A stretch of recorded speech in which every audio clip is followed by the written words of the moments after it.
Birthday సందర్భంగా thanks giving meeting ఏర్పాటు చేస్తూ వచ్చాను. ఈ సందర్భంలో మనమందరం కూడా ఆహ్వానించబడ్డాం. దైవజనులుగా, సంఘముగా, బంధువులుగా మనమందరం కూడా ఇక్కడికి ఆహ్వానించబడి ఉన్నాం. సరే, దేవుని ఘనపరిచి ఆరాధించడానికి ముందుగా ఈ బర్త్డే సందర్భంగా దేవుని వాక్యాన్ని మనం కొంత సమయం మనం ధ్యానం చేయటానికి ప్రభు మనకు సహాయము చేయనుగాక. ఒక మాట చదువుకొని మన వర్తమానములోకి ముందుకు వెళ్తాం. తెస్సలోనికులకు రాసిన మొదటి పత్రిక 5వ అధ్యాయం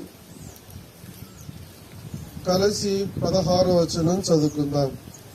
తెస్సలోనికులకు రాసిన మొదటి పత్రిక 5వ అధ్యాయం 16వ వచనాన్ని అందరం కలిసి బిగ్గరగా చదువుకుందాం.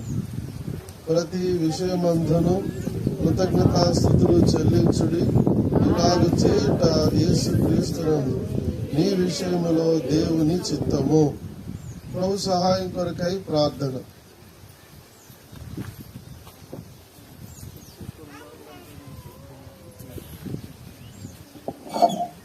దయగల తండ్రి యేసు ప్రభు నామములో మీకు స్తోత్రాలు.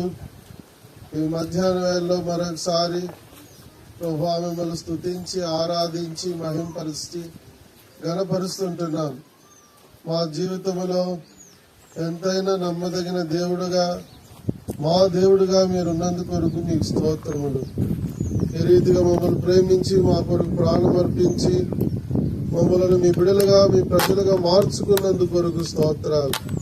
ఈ దినం తండ్రి నాయన పిలిచే గొప్ప ధన్యత క్రీస్తు యేసులో నాకు మా కలిగించినందుకు కొరకు మీకు స్తోత్రములు. దయల తండ్రి మీ సేవకుడు అశోక్ కొరకై సహోదరి ఎప్సిబా బట్టి తండ్రి వారి జీవితంలో చేసిన మేలును బట్టి మీకు స్తోత్రములు. వారికి కుమారుని అనుగ్రహించి ఈ దినం ఆ కుమారుని యొక్క బర్త్డే సందర్భంగా స్తుతి కూడిక ఏర్పాటు చేయబడుతూ వచ్చింది. సంఘముగా, బంధువులుగా, అందరూ దైవజనులుగా ఇక్కడ మేమందరం కూడా ఇక్కడ కూడి ఉండటానికి ఇచ్చిన ధన్యత కొరకు స్తోత్రాలు. స్థానిక దైవ సేవకులు, తిమోతన్న అక్క కుటుంబం, తండ్రి సంఘం, దేవుని ప్రజలను బట్టి మీకు స్తోత్రములు. కూడి వచ్చిన దైవ సేవకులను బట్టి, సంఘాలను బట్టి మిమ్మల్ని స్తుతిస్తూ ఆరాధిస్తున్నాం. ఈ సమయం ఎంతో దీవెనకరంగా మార్చుము. పరలోకం నుండి మీ సింహాసన అత్యున్నత ఎడతగని సంబంధములో నుండి మా అందరితో మాట్లాడవలసిందిగా కోరుతున్నాం. నిష్ప్రయోజకుడకు దాసుని కడిగి పవిత్రపరిచి పరిశుద్ధపరిచి నా నోట మీ పరిశుద్ధ మాటలు ఉంచవలసిందిగా కోరుకుంటున్నాను. మీ మీద ఆధారపడుతున్నాం. ఈ బర్త్డే కూడి కొరకై చేయబడ్డ ప్రార్థనల మీద ఆధారపడి మీ వైపు చూస్తున్నాం. ఇంతవరకు పాటలలో మీ నామాన్ని మహింపరుచుకుంటూ వచ్చారు. అలాగే ఈ వాక్య భాగ సమయం కూడా దేవునికరంగా మార్చు. రావాల్సిన వారు నడిపించు. ఈ కరెంటును కూడా ప్రభా మీరే మీ స్వాధీనంలో ఉంచుకొని ఇవన్నీ చక్కగా పనిచేయడానికి తండ్రి కరెంటును కూడా మీరు అనుగ్రహించవలసిందిగా కోరుతున్నాం. మీ మాటలు, మీ వాక్య భాగము బలముగా కొండి ఇక్కడ వినిపించబట్టకు సహాయం చేయం. మీరే గొప్ప కార్యములు జరిగించమని మీ చేతులకే నన్ను మమ్మల్ని అప్పగిస్తూ స్తుతిస్తూ సకల ఆశీర్వచన స్తోత్రములకు మించిన మీ ఘనమైన నామములో స్తుతించి ప్రార్థించి వేడుతుంటున్నాము తండ్రి. ఆమేన్.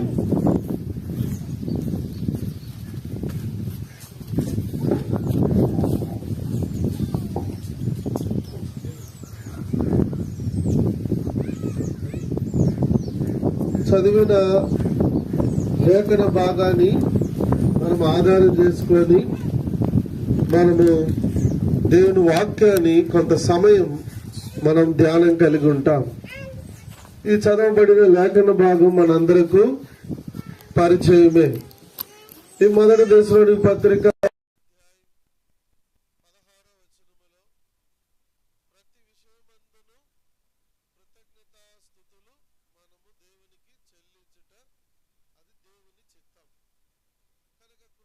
ఏర్పాటు చేయబడుతూ వచ్చింది.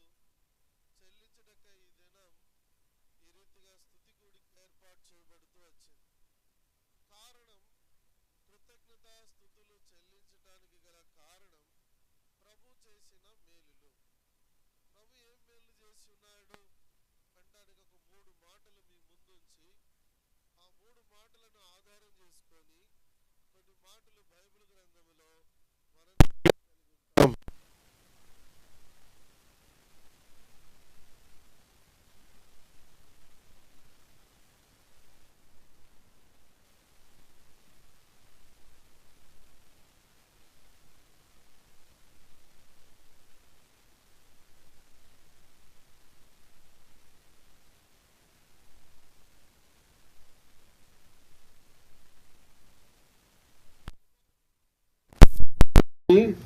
దేవుడు అనుగ్రహిస్తూ వచ్చాడు. ఇది రెండవ మేలు.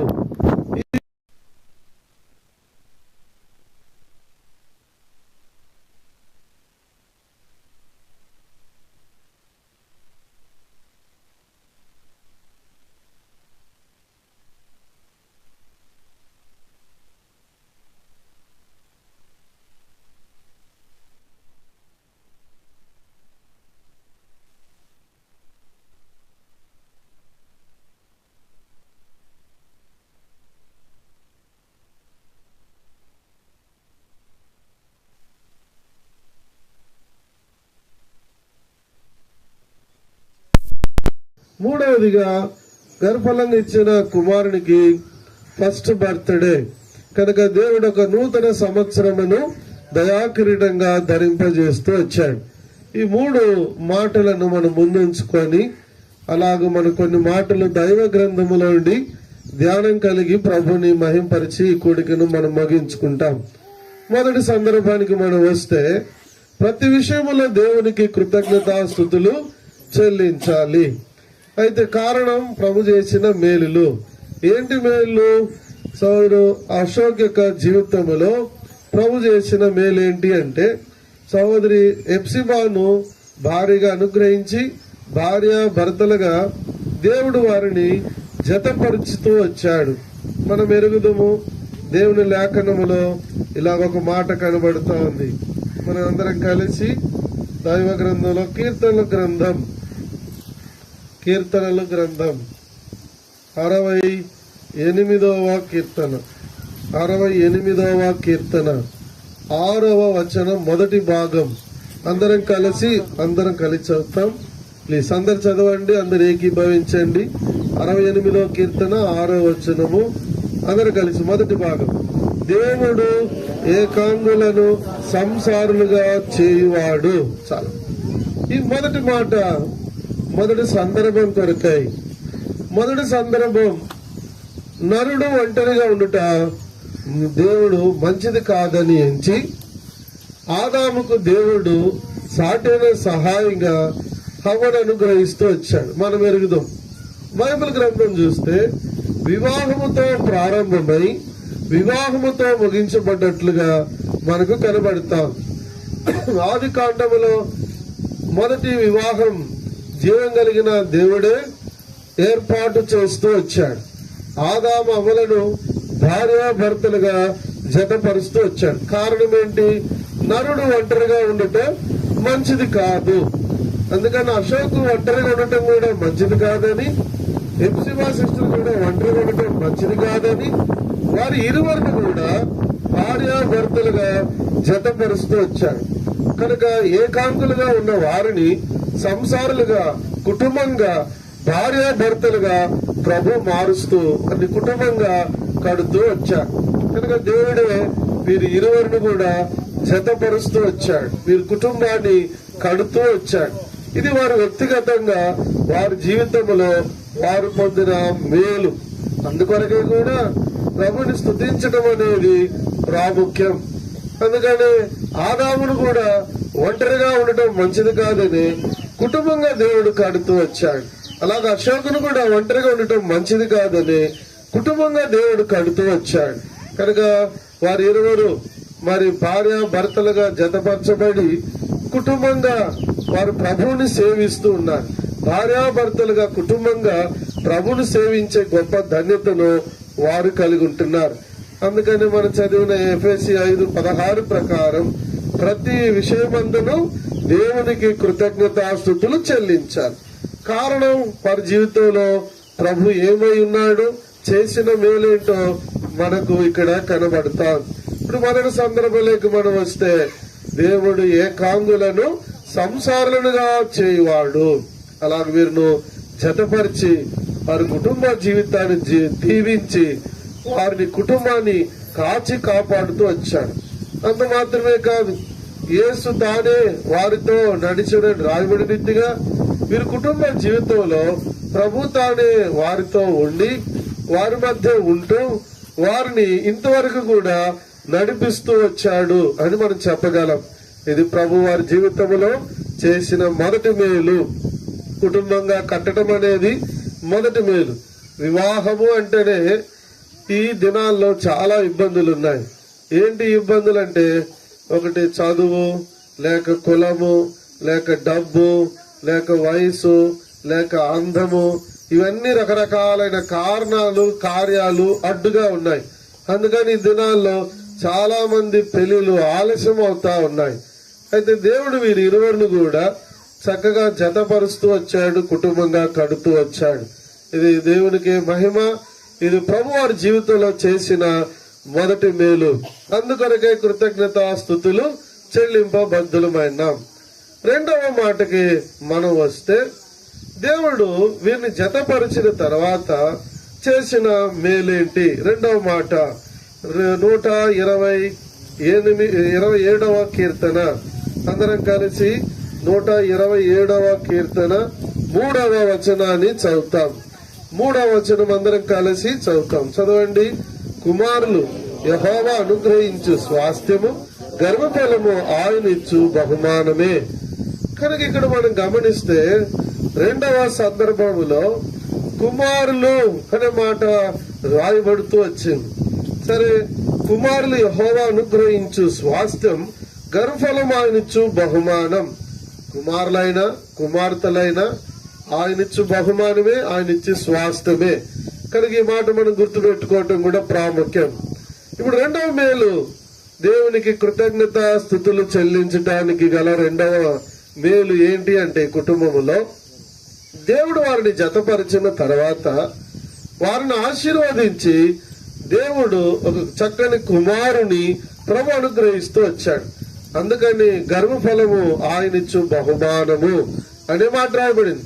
అది కుమారుడైన కుమార్తె అయిన గర్భఫలము ఆయనిచ్చు బహుమానంగా కనబడతాడు. ఇప్పుడు దేవుడు వారికి ఒక కుమారుని బహుమానంగా ఇస్తూ వచ్చాడని ఇక్కడ మనం గుర్తు చేసుకోవాల్సిన మాట. కనుక దేవుడు ఒక కుమారుని బహుమానంగా ఇస్తూ వచ్చాడు. అందుకొరకై కూడా దేవునికి కృతజ్ఞతా స్తుతులు చెల్లింప భద్రమైంటున్నాం. వారి కుటుంబంతో కలిసి, వారితో కలిసి సంఘముగా, దైవజనులుగా, దేవుని ప్రజలుగా, బంధువులుగా అందరం కూడా కలిసి ప్రభుని స్తుతించడం అనేది ప్రాముఖ్యం. కారణం ఏంటంటే, దేవుడు గర్భఫలమును బహుమానంగా ప్రభు అనుగ్రహిస్తూ వచ్చాడు. ఇక్కడ రెండవ తలంపులో కొంత ఆగితే మనం అర్థం చేసుకోవాల్సిన మాట, దేవుడు ఎందుకు గర్భఫలాన్ని అనుగ్రహిస్తూ ఉన్నాడు అనేది దేవుడి లేఖనములో నుండి మనం తెలుసుకోవటం కూడా ప్రాముఖ్యమే. కనుక దేవుడు ఎందుకు గర్భఫలం అనుగ్రహిస్తూ ఉన్నాడు అంటానికి కొన్ని కారణాలు ఉన్నాయి. కొన్ని మాటలు దైవ గ్రంథములో మనకు కనబడుతున్నాయి.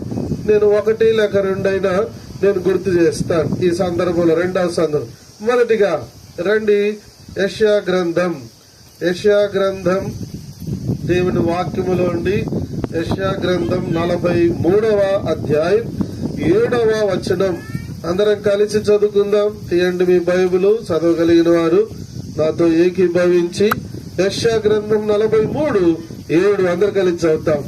నా మహిమ నిమిత్తము నేను సృజించిన వారిని, నా నామము పెట్టబడిన వారందరినీ తెప్పించుము. నేనే వారిని కలుగజేసి తిని, వారిని పుట్టించిన వాడును నేనే. కనుక దేవుడు పుట్టించిన దేవుడు, ఒక కుమారుని గర్భఫలాన్ని బహుమానంగా ఇచ్చిన దేవుడు. ఎందుకొరగా ఇచ్చాడు? దేవుడు బహుమానాన్ని లేక కుమారుడైన కుమార్తెనైనా గర్భఫలాన్ని దేవుడు ఎందుకొరగా ఇస్తున్నాడు అనేది వాస్తవాన్ని వాక్య వెలుగులో అర్థం చేసుకోవటం కూడా ప్రాముఖ్యం. ఇప్పుడు ఈ వచనములో మొదటి భాగాన్ని గమనిస్తే నా మహిమ నిమిత్తము అనే మాట కనబడతాం. ఈ వచనం యొక్క ముగింపులో నేనే వారిని కలుగజేసి తిని వారిని పుట్టించిన వాడును నేనే అన్నాడు. అంటే ఇప్పుడు దేవుడు ఎందుకొరకై పుట్టిస్తున్నాడు? దేవుడు ఎందుకొరకై గర్భఫలం ఇస్తా ఉన్నాడు? దేవుడు ఎందుకొరకై కుమారులైన కుమార్తెలైన దేవుడు అనుగ్రహిస్తున్నాడు అంటే ఆయన మహిమ నిమిత్తము. ఇది మనం అర్థం చేసుకోవాలి. మనం చాలా సార్లు అనేక తల్లిదండ్రులు మర్చిపోతా ఉంటారు. దేవుడిచ్చిన పిల్లలు దేవునికి మహిమ రావటానికి దేవుడు పిల్లలు ఇస్తున్నారని చాలా సార్లు మర్చిపోతా ఉన్నారు. కనుక ఆ సంగతి మర్చిపోయి రకరకాలైన ఆలోచనలు కలిగి ఉంటా ఉన్నారు. అయితే దేవుని యొక్క ఉద్దేశం, గర్భఫలం యొక్క ఉద్దేశం, దేవుడు గర్భఫలాన్ని ఇచ్చిన ఉద్దేశాన్ని తల్లిదండ్రులుగా అందరూ కూడా అర్థం చేసుకోవటం కూడా ప్రాముఖ్యమే. సరే, ఇప్పుడు దేవునికి కృతజ్ఞతా స్తుతులు చెల్లించాలి. రెండవ కారణం మనం గమనిస్తే చేసిన మేలు, రెండవ మేలు ఏంటి అంటే దేవుడు గర్భఫలం ఇచ్చాడు. ఆ గర్భఫలం ఎందుకొరకు ఇచ్చాడు అనే ఆంగిల్లో మనం ఆలోచిస్తే ఆయన మహిమ కొరకు అనే మాట ఇక్కడ కనబడతా ఉంది. కానీ ఇక్కడ ఉన్న తల్లిదండ్రులు అందరూ అర్థం చేసుకోవాల్సిన సత్యం ఏంటంటే దేవుడు మీకు ఇచ్చిన పిల్లలు ఎందుకొరకై అంటే దేవునికి మహిమ రావటానికి మాత్రమే. మీరు మహిమ పొందాలని కాదు, లేక మీరేదో హెచ్చించబడాలని కాదు, లేక మీరేదో ఘనపరచబడాలని కాదు. మొదటి స్థానము దేవుడికి, తర్వాత తల్లిదండ్రులకి, తర్వాత స్థానం తల్లిదండ్రులకి. మొదటిగా దేవుని యొక్క ఉద్దేశం అర్థం చేసుకున్న వారంగా ఆయనకు మహిమ కలుగునట్టు దేవుడు అనుగ్రహిస్తూ వచ్చాడు. ఇంకొక కారణం కూడా చెప్తాను బైబిల్లో. దేవుడు ఎందుకొరకై సంతానము లేక కుమారులను కుమార్తెలను లేక గర్భఫలమును దేవుడు అనుగ్రహిస్తున్నాడు. రెండవ మాట చూడండి, యెషయా గ్రంథం 8వ అధ్యాయం, మనకు పరిచయమైన మాట 18వ వచనం. అందరం కలిసి చేద్దాం. Book of Isaiah chapter 8 verse 18 all together. అందరూ 18వ వచనాన్ని కలిసి చదువుకుందాం. చదవండి. ఇదిగో నేనును యెహోవా నాకు ఇచ్చిన పిల్లలను సియోను కొండ మీద నివసించు సైన్యములకు అధిపతి యెహోవా వాళ్ళని సూచనలుగాను మహత్కార్యములుగాను ఇశ్రాయేలు మధ్య ఉన్నాము. ఇక్కడ రెండవ మాట నేను గుర్తు చేస్తున్నాను. దేవుడు ఎందుకు గర్భఫలం ఇస్తున్నాడు అంటానికి రెండవ మాట గుర్తు చేస్తున్నాను. ఇక్కడ రాయబడింది, ప్రవక్త నేనును దేవుడు నాకు ఇచ్చిన పిల్లలను అన్నాడు. కనుక ఈయన యెషయా ప్రవక్త, ఆయన భార్య బిడ్డలు, మరి ఎందుకొరకు దేవుడు వారికి పిల్లల్ని ఇచ్చాడనే ఉద్దేశాన్ని ఈ ప్రవక్త ఎరిగిన వాడుగా కనబడుతున్నాడు. అందుకనే ఈ పదాన్ని వాడుతున్నాడు. చివరిలో వచనములో ఏమంటున్నాడు? సియోను కొండ మీద నివసించు సైన్యములకు అధిపత్యకు యెహోవా వాళ్ళని సూచనలుగాను మహత్కార్యములుగాను ఇశ్రాయేలు మధ్య ఉన్నాం. సూచనలుగానంటే ఒక గుర్తు. ఇప్పుడు ఏదైనా అడ్రస్ చెప్పేటప్పుడు అలా దగ్గర డిమార్ట్ ఉంది, ఆ పక్క బిల్డింగ్ అంటాం, ఒక గుర్తు. అంటే ఇప్పుడు ఈ గుర్తు అనే మాట మనం అర్థం చేసుకోవటానికి ఏం పదం ఇక్కడ వాడొచ్చు అంటే ఒక సాక్షార్థమైన జీవితం.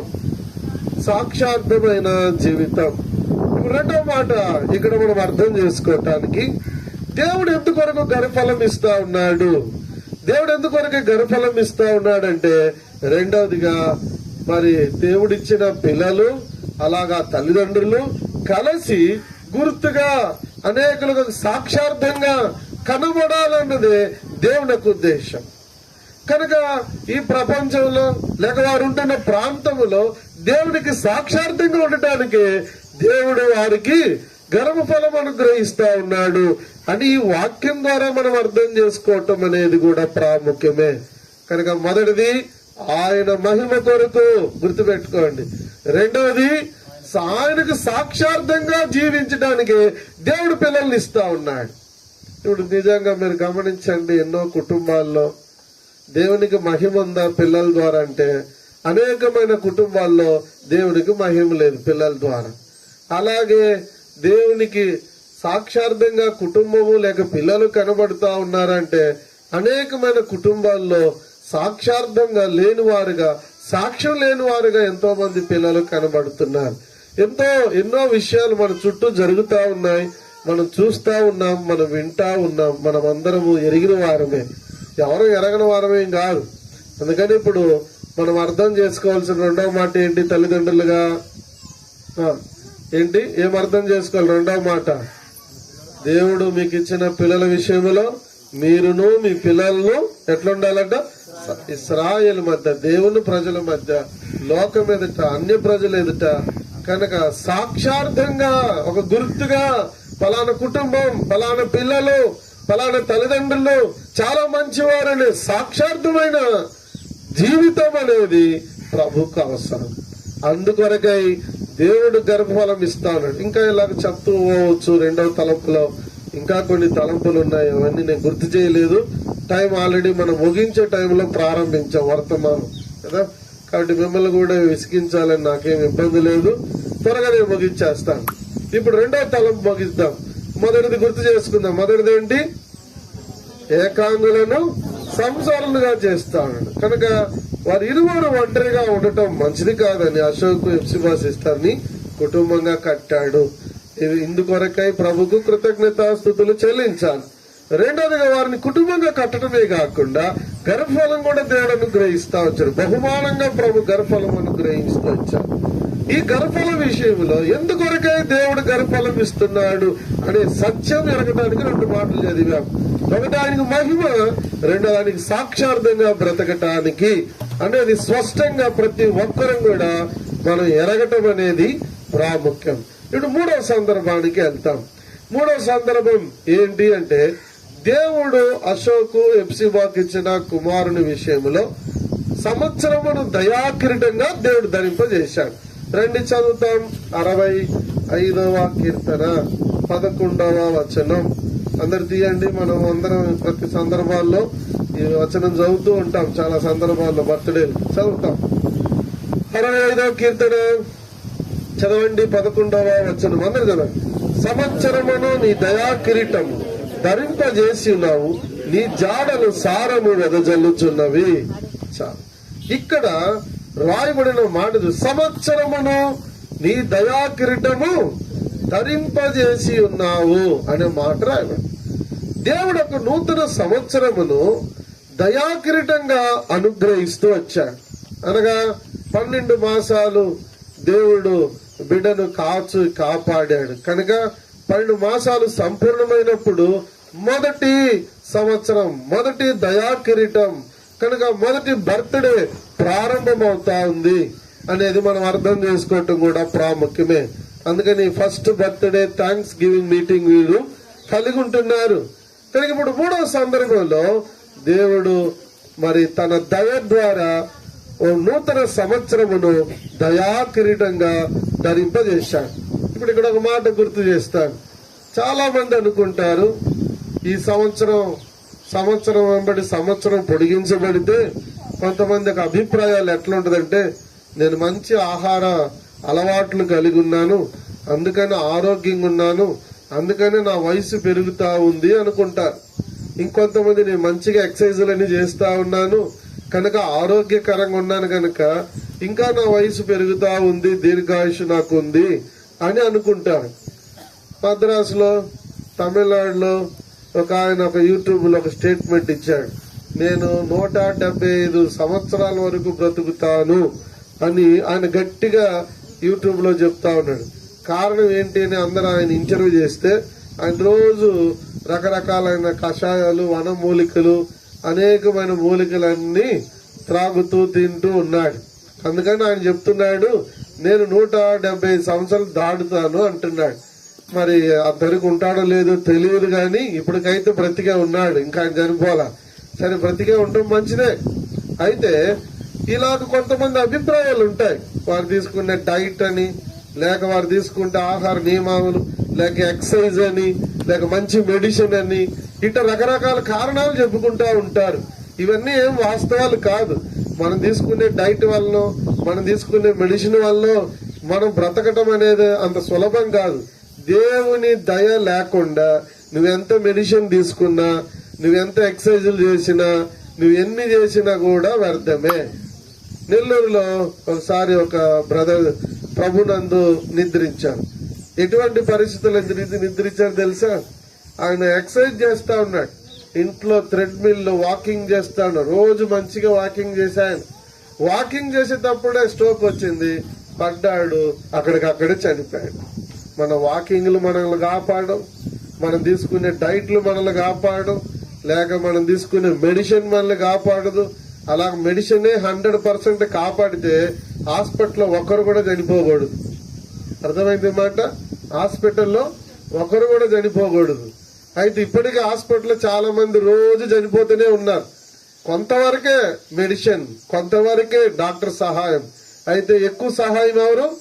దేవుడు. అందుకనే దేవుని దయ అనే మాట ఇక్కడ వాడుతా ఉన్నాం. అందుకని 65వ కీర్తన 11వ వచనములో సంవత్సరమును నీ దయా కిరీటము ధరింపజేసి ఉన్నాం. కనుక దేవుడు ఒక సంవత్సరమును ఆయన దయ ద్వారా అనుగ్రహిస్తూ ఉన్నాడు. అంటే ఇప్పుడు మనం ఇక్కడ ఏం అర్థం చేసుకోవాలా? ఒక నూతన సంవత్సరం రావాలంటే దేవుని యొక్క దయ అనేది ప్రాముఖ్యం. ఇప్పుడు బిడ్డ విషయంలో మనం చూసుకుంటే దేవుని యొక్క దయ అనేది సంపూర్ణంగా కనబడతా ఉంది.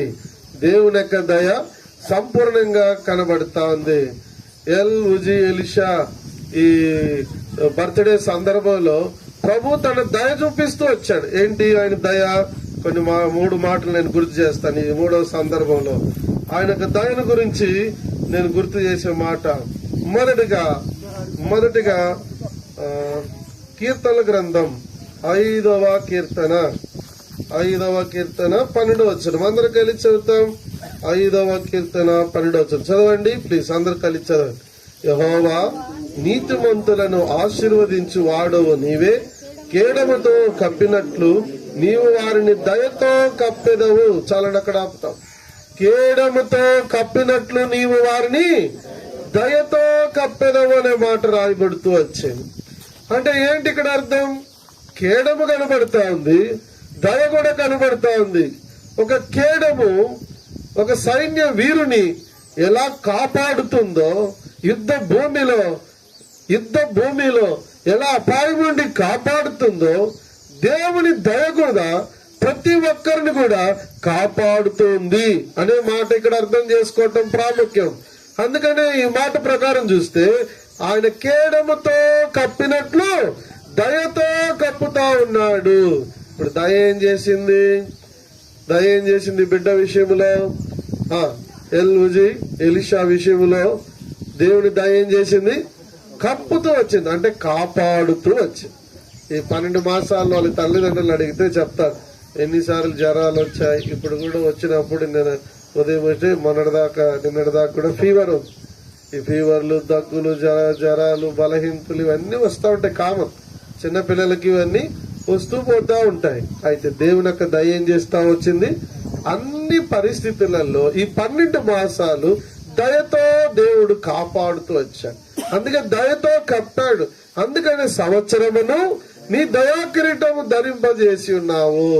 ఊరకనే దయా కిరీటం రాలా, ఆయన దయ చూపించి గత 12 మాసాలు అన్ని పరిస్థితులలో కాపాడుతూ వచ్చాడు. కనుకనే దయా కిరీటం అనుగ్రహించబడుతూ వచ్చిందనేది వాస్తవమైన మాట. కనుకనే దేవునికి కృతజ్ఞతాస్తుతులు చెల్లింపబద్దులమై ఉంటున్నాం. అలాగే రెండవది దేవుని యొక్క దయ చూడండి ఏం చేస్తా ఉంది అని మనం ఆలోచిస్తే 30వ కీర్తన 7వ వచనం. 30వ కీర్తన 7వ వచనం చదవండి అందరూ కలిసి.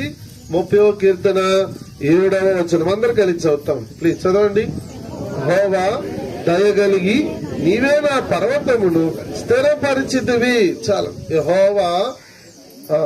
యెహోవా దయగలిగి నీవే నా పర్వతమును స్థిరపరిచితివి. అంటే ఇప్పుడు రెండవది దేవుని దయ బిడ్డ విషయంలో ఏం చేస్తూ వచ్చింది అని మనం ఆలోచిస్తే, దయతో ఏం చేశాడంట? స్థిరపరుస్తూ వచ్చాడు.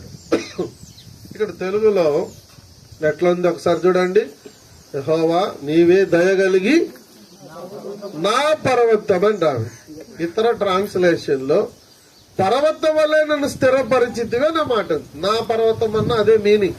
అంటే కీర్తనకారుడు దావీదు నా పర్వతం అంటే ఆయన గురించి చెప్తా ఉన్నాడు, తన్ను గురించి వ్యక్తిగతంగా చెప్తా ఉన్నాడు. అంటే ఒక పర్వతం ఎలా స్థిరంగా కనబడతా ఉందో, కదలకుండా స్థిరంగా కనబడతా ఉందో, గాలి తుఫాన్లు అన్ని పరిస్థితులలో, ఎండ బాధలలో ఎలా అన్ని పరిస్థితులలో తట్టుకొని స్థిరంగా కనబడతా ఉందో, అలాగే ఈ కీర్తనకారుడైన దావీదుని కూడా అన్ని పరిస్థితులలో దేవుడు స్థిరపరిచాడు. ఎలా అంటే దయ కలిగి అనే మాట గుర్తు చేసుకున్నాడు. ఇప్పుడు మనం గుర్తు చేసుకోవాల్సిన మాట ఏంటి? దేవుని యొక్క దయ. రెండోది దేవుని యొక్క దయ ద్వారా స్థిరపరిచాడు, అన్ని పరిస్థితులలో స్థిరపరిచాడు. గత 12 మాసాలు అన్ని పరిస్థితులలో ప్రభు స్థిరపరుస్తూ వచ్చాడు. అందుకని సంవత్సరమును దయాక్రీటంగా దేవుడు ధరింపజేస్తూ వచ్చాడు. కనుక ఈ మధ్యాహ్న వేళలో దేవుని ప్రజలంగా, కుటుంబస్తులంగా, దైవజనులుగా వీరి కుటుంబంతో కలిసి దేవుని ఘనపరచడానికి గల కారణం ఏంటి అంటే దేవుని యొక్క దయ. కనుక ఆయన దయ రెండవది స్థిరపరుస్తూ వచ్చింది. అందుకని సంవత్సరమును దయాకృతంగా ధరింపజేస్తూ వచ్చాడు. ఒక నూతన సంవత్సరాన్ని, మొదటి సంవత్సరాన్ని దయాకృతంగా దేవుడు ధరింపజేస్తూ వచ్చాడు. కారణం ఆయన దయతో ఏం చేశాడు? పర్వతాన్ని ఎలాగూ స్థిరపరిచాడో అలాగూ స్థిరపరిచాడు. అన్ని పరిస్థితులలో దేవుడు పర్వతాన్ని స్థిరపరిచినట్లుగా సంపూర్ణంగా స్థిరపరుస్తూ వచ్చాడు అనేది వాస్తవం. కనుక ప్రభుని స్తుతించటం, ప్రభుకు కృతజ్ఞతాస్తుతులు అర్పించటం అనేది ప్రాముఖ్యం. మూడవదిగా ఆలోచిస్తే ఈ మూడవ సందర్భంలో దేవుని యొక్క దయ. దేవుని యొక్క దయని గురించి బైబిల్లో విస్తారమైన మాటలు ఉన్నాయి. మనకి టైం లేక నేను ఒక 3 మాటలు మీకు గుర్తు చేస్తా ఉన్నాను. సరే, మరో 3వ మాట కూడా గుర్తు చేస్తాను. కీర్తనల గ్రంథం 143 10వ వచనం చదువుతాం. కీర్తనలు 143 10వ వచనం అందరు చదవండి ప్లీజ్. నీవే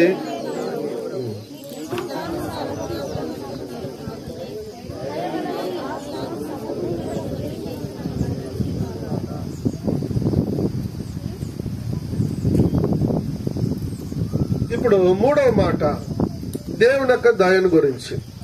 ఈ కీర్తనకారుడు అంటాడు దావీదు కీర్తనలో, దయ అంటున్నాడు, దయగల నీ ఆత్మ సమభూమి గల ప్రదేశమందు నన్ను నడిపించును గాక. ఈ 12 మాసాలు దేవుడు అశోక్ హెప్సిబా సిస్టర్కి ఇచ్చిన కుమారుని, మరి ఆయన దయతో, ఆయన దయగల ఆత్మతో సమభూమి గల ప్రదేశములో అన్ని పరిస్థితులలో చక్కగా నడిపిస్తా వచ్చాడని మనం ఈ వచనం ద్వారా అర్థం చేసుకోవచ్చు. కనుక ఆయన దయ కలిగే నడిపిస్తూ వచ్చాడు. తన దయగల ఆత్మ ద్వారా అన్ని పరిస్థితులలో ఆయనే నడిపిస్తూ వచ్చాడు. కనుక ఆయనే నడిపిస్తూ 60వ కీర్తన 11వ వచనం ప్రకారము సంవత్సరాన్ని, ఒక నూతన సంవత్సరాన్ని లేక మొదటి సంవత్సరాన్ని ఆయన దయాకిరీటంగా ధరింపజేస్తా వచ్చాడంటానికి ఇది వాస్తవం. కనుక ఇప్పుడు 3వ మాట దేవుని యొక్క దయ గురించి మనం ఆలోచిస్తే ఏం చేస్తా వచ్చాడంట? తన దయగల ఆత్మ చేత నడిపించిన దేవుడు. కనుక ఇశ్రాయేలీలను నడిపించిన దేవుడు, అరణ్యములో నడిపించిన దేవుడు. కనుక ఎండకు మేఘ స్తంభంగా, రాత్రులో చీకటికు అగ్ని స్తంభంగా నడిపించిన దేవుడు, మన్నానిచ్చి నడిపించిన దేవుడు, నీళ్ళనిచ్చి నడిపించిన దేవుడు, అన్ని వాతావరణములో అన్ని పరిస్థితులలో దేవుడు నడిపించాడు. అలాగే ఈ 12 మాసాలు ఈ బిడ్డ విషయములో, కుటుంబ విషయములో ఆయన దయగలిగి ఆయనే తన దయగల ఆత్మ చేత నడిపిస్తూ వచ్చాడంటానికి వాస్తవమే. అందుకని ఇది దేవుని యొక్క దయ అనే మాట ఇక్కడ నేను గుర్తు చేస్తున్నాను. ప్రియమైన వారలారా, ఈ 3వ మేలు దేవుడు వీరికి ఒక కుమారుని అనుగ్రహించటమే కాకుండా, వీరి కుమారుని అనుగ్రహించిన దేవుడు నూతన సంవత్సరమును, మొదటి సంవత్సరమును దయాకిరీటంగా, కనుక ఫస్ట్ బర్త్డేను దయాకిరీటంగా ప్రభు అనుగ్రహిస్తూ వచ్చాడు. ఆయన దయ అనే మాట మూడు రకాలుగా ఈ బిడ్డ పక్షాన పనిచేస్తూ వచ్చింది. ఒకటి కప్పుతూ వచ్చింది, అంటే కాపాడుతూ వచ్చింది అనే దయ. రెండవది స్థిరపరుస్తూ వచ్చింది పర్వతం వలె. మూడోది ఆయన దయ నడిపిస్తూ వచ్చిందనే మాట ఇక్కడ మనకు కనబడతాం. కనుక ఇప్పుడు మనం ముందుగా చదివిన రీతిగా కృతజ్ఞతాస్తుతులు చెల్లించటం దేవుని యొక్క చిత్తం. కనుక ప్రతి విషయములో, వారి వివాహ విషయములో, అలాగే దేవుడు వారికి ఇచ్చిన గర్భఫల విషయంలో, దేవుడు వారి కుమారుడికి మొదటి జన్మదినాన్ని ఇచ్చిన ఈ సందర్భంలో, ప్రతి విషయంలో కూడా దేవుని స్తుతించి మహింపరచడం అనేది ఇక్కడ మనకెంతో ప్రాముఖ్యం. సరే, ఇప్పుడు ఈ మూడవ మేలు దగ్గర మనం ఆగితే ఒక మాట మనం గుర్తు చేసుకోవటం కూడా ప్రాముఖ్యమే. ఏంటా మాట అంటే, ప్రతి తల్లిదండ్రులు అలాగే ఇక్కడ కూడి వచ్చిన వారు కూడా అర్థం చేసుకోవాల్సిన మాట. ఇప్పుడు పేరు పెట్టబడింది బిడ్డకు. ఏం పేరు?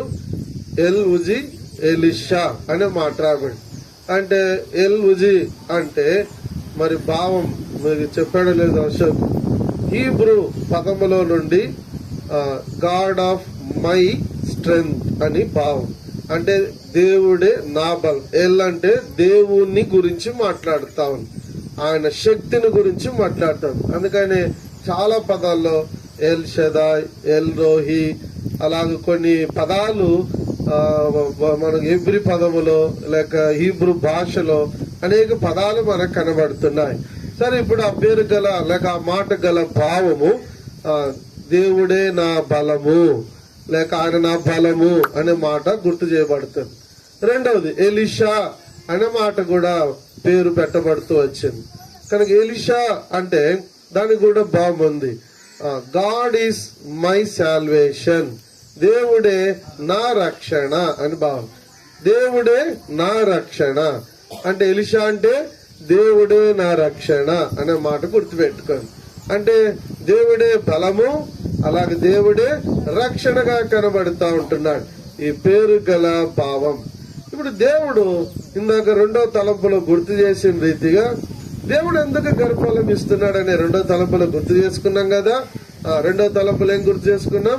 ఎందుకొరకు దేవుడు గర్భఫలం ఇస్తున్నాడు? ఒకటి మహిమ కొరకు, రెండవది సాక్షిగా ఉండటానికి, ఆయనకి సాక్షిగా బ్రతకటానికి కుటుంబంగా అనే మాట గుర్తు చేశారు. కనుక ఇప్పుడు ఈ పేరు పెట్టబడింది. ఈ బిడ్డను పెంచే విధానములో ఈ పేరుకు తగ్గట్లు పెంచడం అనేది తల్లిదండ్రుల బాధ్యత. కనుక అశోక్ ఎఫ్సి భాగం మాత్రమే కాదు, ఇక్కడ ఒక్కొక్కరు వారి వారి పిల్లల విషయములో అలాగే దేవుడిచ్చిన పిల్లల విషయములో బాధ్యత కలిగి దేవునికి మహిమ వచ్చే రీతిగాను, దేవునికి సాక్షార్థంగాను దేవుడు మీకు ఇచ్చిన పిల్లల విషయంలో అలాగ జీవించడం, అలాగ పెంచడం అనేది చాలా చాలా ప్రాముఖ్యం. అందుకని నిర్గమకాండ 2:9 మనం ఎరుగుదము తీయొద్దులే, నీవు పాలిచ్చి పెంచుము నేను నీకు జీతం ఇచ్చేదను అనే మాట కనబడింది. అంటే తల్లిదండ్రులకు ఏముంది? ఈ మాటను ఆధారం చేసుకుంటే దేవుడు కూడా బహుమానం ఇస్తాడు, దేవుడు కూడా జీతం ఇస్తాడు. కనుక దేవుడు కూడా జీతము, బహుమానము, ప్రతిఫలము అలాంటి పదాలన్నీ బైబిల్ గ్రంథంలో వాడబడుతూ వచ్చింది. కనుక ఇప్పుడు పిల్లలను దేవుడు ఇవ్వటమే కాకుండా ఈ పిల్లలను దేవుని మహిమ కొరకు సాక్షార్థంగా పెంచినప్పుడు జీతం ఉంది తల్లిదండ్రులకి, ప్రతిఫలం ఉంది తల్లిదండ్రులకి అనే మాటకి నేను గుర్తు చేస్తా ఉన్నాను. కనుక ప్రియమైన వారులారా, అలాగే కుటుంబస్తులైనా సరే, మూడవ తలంపులో నేను గుర్తు చేసే మాట ఏంటంటే, దేవుడు ఇచ్చిన పిల్లలను దేవుని మహిమ కొరకు పెంచడం అనేది చాలా చాలా ప్రాముఖ్యం. ఇప్పుడు చివరి పదాన్ని మాత్రం మనం చూసుకుందాం. ఎలీషా అనే పేరు ఉంది కదా బైబిల్లో. ఎలీషా అంటే ఏం చెప్పాను? దేవుడే నా రక్షణ, గాడ్ ఈస్ మై సాల్వేషన్, దేవుడే నా రక్షణ. ఇప్పుడు మొదటి మాట ఇక్కడ ఎలా పెంచాలి అంటానికి మొదటి మాట ఎలీషా అనగా ఇందాక చెప్పిన రీతిగా దేవుడే నా రక్షణ అంటే పిల్లలను రక్షణ లేక నడిపించాల్సిన బాధ్యత మొట్టమొదటిగా తల్లిదండ్రులదే. దేవుడు మీకు ఇచ్చిన పిల్లల విషయంలో వారిని రక్షణ లేక నడపటం అనేది తల్లిదండ్రుల బాధ్యత. ఇంకొక ఎగ్జాంపుల్ చెప్తాయినా, మన అందరికి తెలుసు 20 మంది ప్రార్థనా పరుల ఫోటో చూసారా? ఎంతమంది చూశారు? 20 మంది ప్రార్థనా పరులు. అందులో ఒక ఆయన గురించి రాయబడిన సందర్భం నేను గుర్తు చేస్తున్నా. ఏంటంటే అక్కడ రాయబడింది, ఆయన ఫోటో వేసి, ఆయన పేరు నాకు గుర్తు రావట్లేదు. అయితే నా తల్లి కన్నీటి ప్రార్థన ప్రవాహములో నేను కొట్టుకొని వచ్చానంట. అంటే ఇప్పుడు ఆయన రక్షణ లేక నడపడానికి తల్లి ఏం చేసింది? కన్నీరు గార్చి ప్రార్థన చేస్తా వచ్చింది. ఇప్పుడు ఒక మాటతో మనం చెప్పొచ్చు, దేవుడు ఆయనను రక్షణలోకి తీసుకురావడానికి ఒక తల్లి పాత్ర ఎంతో ప్రాముఖ్యంగా కనబడతా వచ్చింది. అలాగే ప్రతి తల్లిదండ్రులు కూడా బిడ్డలు ఏం చేయాలా? రక్షణలోకి నడిపించాల్సిన బాధ్యత మొదట. ఎందుకంటే ఎక్కువ సమయం పిల్లలు మీ ఇంట్లో ఉంటారు, ఎక్కువ సమయం పిల్లలు మీతో ఉంటారు, తల్లిదండ్రులతో ఉంటారు. కనుక వారిని చిన్ననాటి నుండే రక్షణలోకి నడిపించాల్సిన బాధ్యత తల్లిదండ్రులదే. ఎప్పుడో యవనస్తుడైన తర్వాత ఎప్పుడో రక్షించబడతాడులే, ఎప్పుడో జరిగిద్దిలే, ఇప్పుడేం పర్వాలేదులే, ఇంకా వాడు బాగా పెరగనిలే, ఇంకా వాడు ఆడుకోనిలే, ఇంకా తిరిగి రానిలే, ఈ చిన్న చిన్న పొరపాట్లే కదా, చిన్న అబద్ధాలే కదా, ఏం కాదులే మనం అలాగే విడిచిపెడితే రేపు పెద్ద పెద్ద అబద్ధాలు చెప్తా ఉంటాడు. అర్థమైందా? కనుక తల్లిదండ్రుల బాధ్యత ఏంటి? రక్షణలోకి నడిపించటం. ఇప్పుడు ఎలీషా అనే మాట దగ్గరికి మనం వస్తే, ఎలీషా అనే మాట దగ్గర మనం ఏం అర్థం చేసుకోవాలి? మొదటిదంటే గాడ్ ఈస్ మై సాల్వేషన్, దేవుడే నా రక్షణ. కనుక ఇప్పుడు రక్షణలోకి నడిపించాల్సిన బాధ్యత తల్లిదండ్రులదే.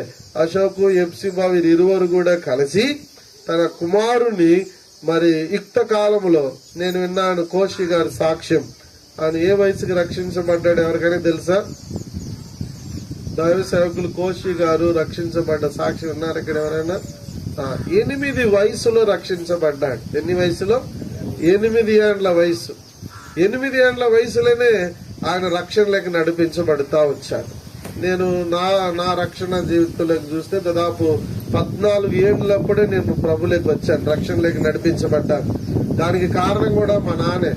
మా చెన్నైలో ఒక అలవాటు, ప్రతి మంగళవారం ఆ దినాల్లో 93లో 91 దినాల్లో మంగళవారం హౌస్ విజిటింగ్ చేస్తారు. అయితే మా నాన్న బాధ్యత కలిగి దేవుని మందిరంలో పరిచయలో ఉన్నా మా ఇంట్లో మేము ముగ్గురము, మాకు రక్షణ లేదు. కనుక ఈరోజు ఎక్కడికి పోబడలేదు, మా ఇంట్లోనే కూడుకుందాం, మా ఇంటి పిల్లలకే వాక్యం చెప్పుకుందామని బ్రదర్స్ తీసుకొచ్చి కూర్చోబెట్టి వాక్యం చెప్పించాడు. ఆ రోజు నేను రక్షించబడ్డాను. గుర్తుపెట్టుకోండి, యోహాను 1:12 ప్రకారం ఆ రాత్రి దేవుని వాక్యం చెప్పబడింది. నేను 1993 ఏప్రిల్ మాసం 20వ తారీఖు యేసు ప్రభు వారి యొక్క శిలువ మరణాన్ని గురించి వాక్యం గురించి వింటా వచ్చాను. 21వ తారీఖు ఉదయకాలం నా మంచం దగ్గర నేను మోకరించి ఏడ్చి ప్రార్థన చేసి నా పాపాలన్నీ ఒప్పుకున్నాను. అలాగే నేను రక్షణలోకి నడిపించబడటానికి నా తల్లిదండ్రులు కూడా కారణం. ఎంతో మా మమ్మీ నాకు సండే క్లాస్ టీచర్, ఆమె దగ్గర ఎక్కువ సండే క్లాస్ టీచర్. నా సండే క్లాస్ దినాలన్నీ కూడా ఆమె దగ్గర నేను నేర్చుకుంటూ వచ్చాను, మా తల్లి గారి దగ్గర. కనుక ఇప్పుడు గుర్తు పెట్టుకోవాల్సిన విషయం ఎలీషా దగ్గర, కనుక రక్షణ అనేది ముఖ్యమైనది. రక్షణలో నడిపించబడటం అనేది ముఖ్యమైనది. కనుక ఎలీషా యొక్క రక్షణ కొరకు ప్రార్థన అవసరం. ఎలీషా యొక్క రక్షణ కొరకు ఎక్కువ ప్రయాసము, సువార్త, దేవుని వాక్యం అవసరం. అలాగే చిన్ననాటి నుండే రక్షణలోకి నడిపించబడటం అనేది ప్రాముఖ్యం. ఒకవేళ వీరిద్దరు దైవజనులు కాబట్టి కోషి గారు 8 ఏండ్ల వయసు అప్పుడు రక్షించబడితే, ఒకవేళ ఎలీషా 7కే రక్షించబడతాడేమో, మాకు తెలియదు. చూద్దాం మీ పవర్ ఎట్లా ఉందో. ఇది మొదటి మాట ఎలీషా దగ్గర. ఎలీషా దగ్గర ఇంకొక మాట. దాదాపు 19 విషయాలు ఉన్నాయి, 20 విషయాలు ఉన్నాయి ఎలీషా జీవితంలో. అవన్నీ నేనేం చెప్పను, 3 మాటలు ఇక్కడ మనం గుర్తు చేసుకోవటానికి. మొదటి రాజుల గ్రంథం 1 King chapter 18. మొదటి రాజుల గ్రంథం క్షమించాలి 19వ అధ్యాయం.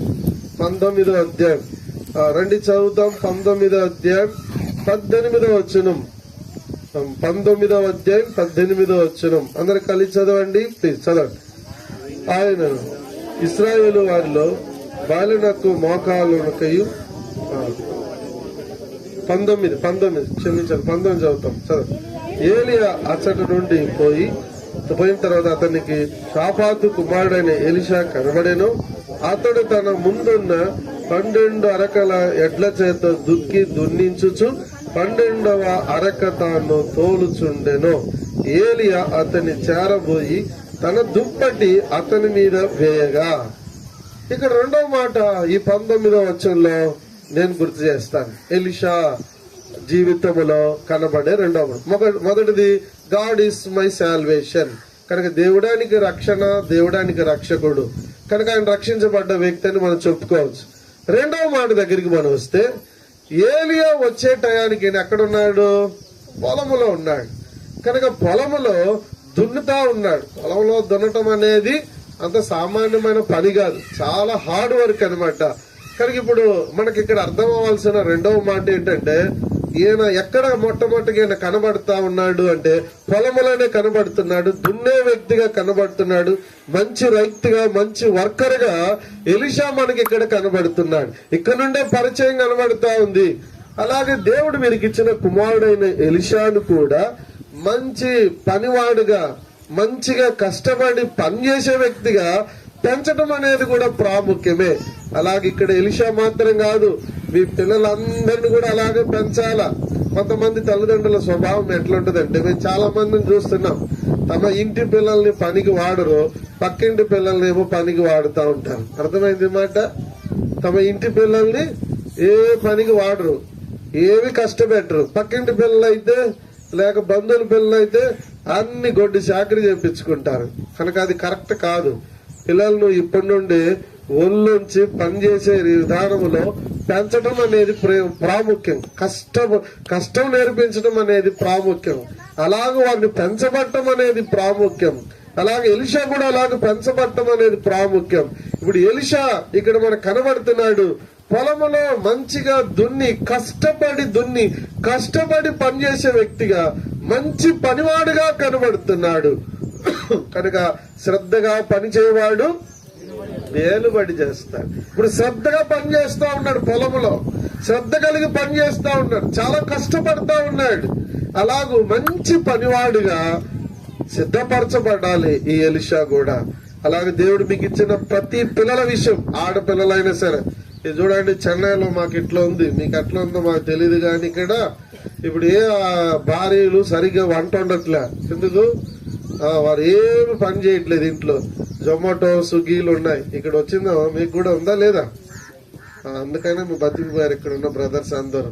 ఇక్కడ చెన్నైలో ఎట్లా ఉందంటే ఏం వండట్లేదు, బయట ఆర్డర్ చేస్తారు. వెంటనే పప్పు కావాలన్నా ఆర్డర్ చేస్తారు, సాంబార్ కావాలన్నా ఆర్డర్ చేస్తారు, చికెన్ కావాలన్నా ఆర్డర్ చేస్తారు. ఏమి ఇప్పుడు వండాల్సిన పనిలే, అన్ని బయట ఆర్డర్ పెడితే అన్ని ఇంటికి వచ్చేస్తాయి. ఇప్పుడు ఎవరు కష్టపడట్లా. కనుక అంట్లు తోమటానికి ఒకరు, బట్టలు ఉతకటానికి ఒకరు, ఇల్లు క్లీన్ చేయటానికి ఒకరు, వంట వండటానికి ఒకరు. ఆ వంట రాకపోతే మళ్ళా హోటల్ నుంచి స్విగ్గీ, జొమాటో రకరకాలైన ఆప్షన్స్ ఉన్నాయి. ఇవన్నీ అలాగే తయారైపోయింది. ఎవరు కష్టపడి పని చేయట్లేదు దినాల్లో. కనుక ఇంటిలో పని చేయాలా, దేవుని ఇంటిలో కూడా పని చేయాలా. కనుక అలాగ నేర్పించబడటం అనేది ప్రాముఖ్యం. నా జీవితంలో నేను చిన్ననాటి నుండే దేవుని మందిరంలోనే ఎక్కువ శాతం పెళ్లి అయ్యేంత వరకు దేవుని మందిరంలోనే పండుకుంటా వచ్చాను. ఇల్లు వాకిలు లేక కాదు, ఇల్లు వాకిలు ఉంది, అయినా దేవుని మందిరం అంటే అంత ఇష్టం. ఊడ్చి, చాపలేసి, పని చేసి, పాత్రలు కడిగి, సేవకులను తీసుకొచ్చి వాళ్ళు తిన్న ప్లేట్లు కడిగి, స్తుతి కొడుకులు జరిగితే అన్ని ప్లేట్లు తిని పాత్రలు పడేసి వెళ్తారు విశ్వాసులు. నేను యవనసులు అందరం కడిగి శుభ్రం చేసి పెట్టి పాత్రలు కడిగి, ప్రతి వారం నేనే పాత్రలు కడిగేవాడిని. పని చేయాలి. అలాగ శ్రద్ధ కలిగి పని చేస్తే దేవుని ఆశీర్వాదాలు ఉన్నాయి. అలాగ పెంచబడటం ప్రాముఖ్యం. అలాగ పెంచబడి తరిమి తీయటం ప్రాముఖ్యం. ఇంటి పని, దేవుని పని, అలాగ సంపూర్ణంగా దేవుని పని చేయటం కూడా ప్రాముఖ్యం. ఇప్పుడు ఎలీషాలో కనబడేది ఇది. రెండవ మాట. మూడవ మాటతో నేను ముగిస్తాను. చాలా నేను చెప్పాగా, దాదాపు 19-20 విషయాలు ఉన్నాయి.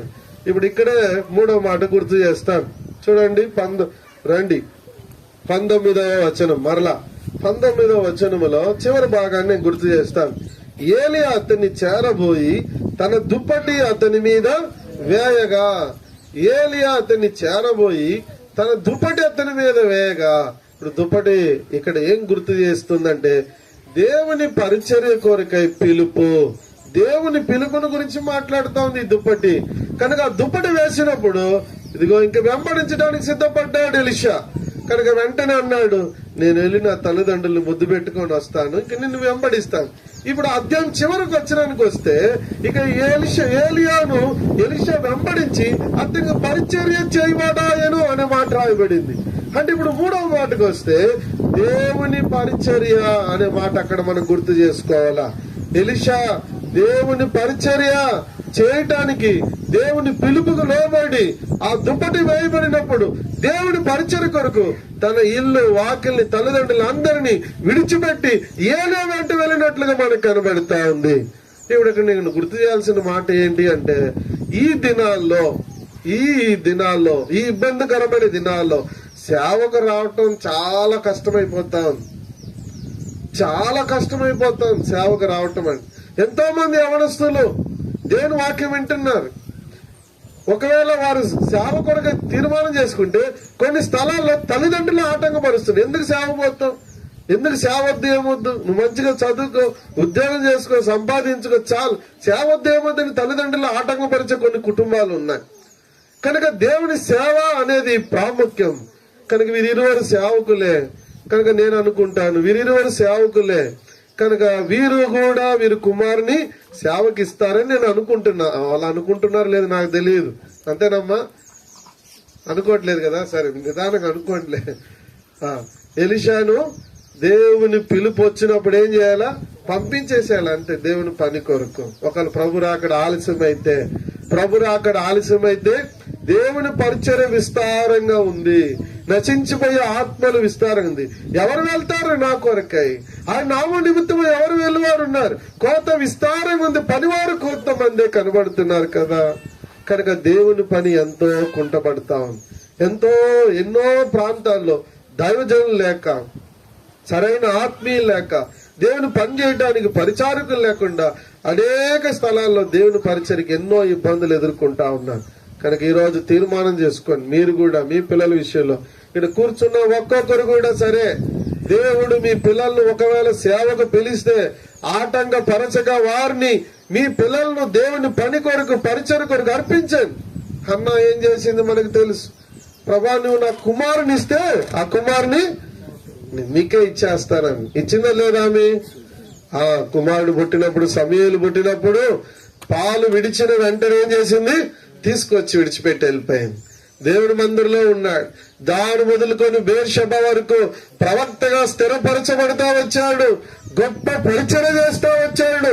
కారణం ఆ తల్లి యొక్క సమర్పణ. అలాగ సిద్ధపరిచి తల్లి సమర్పించుకొని దేవుడి మందిరంలో తీసుకొచ్చి విడిచిపెడతా వచ్చింది.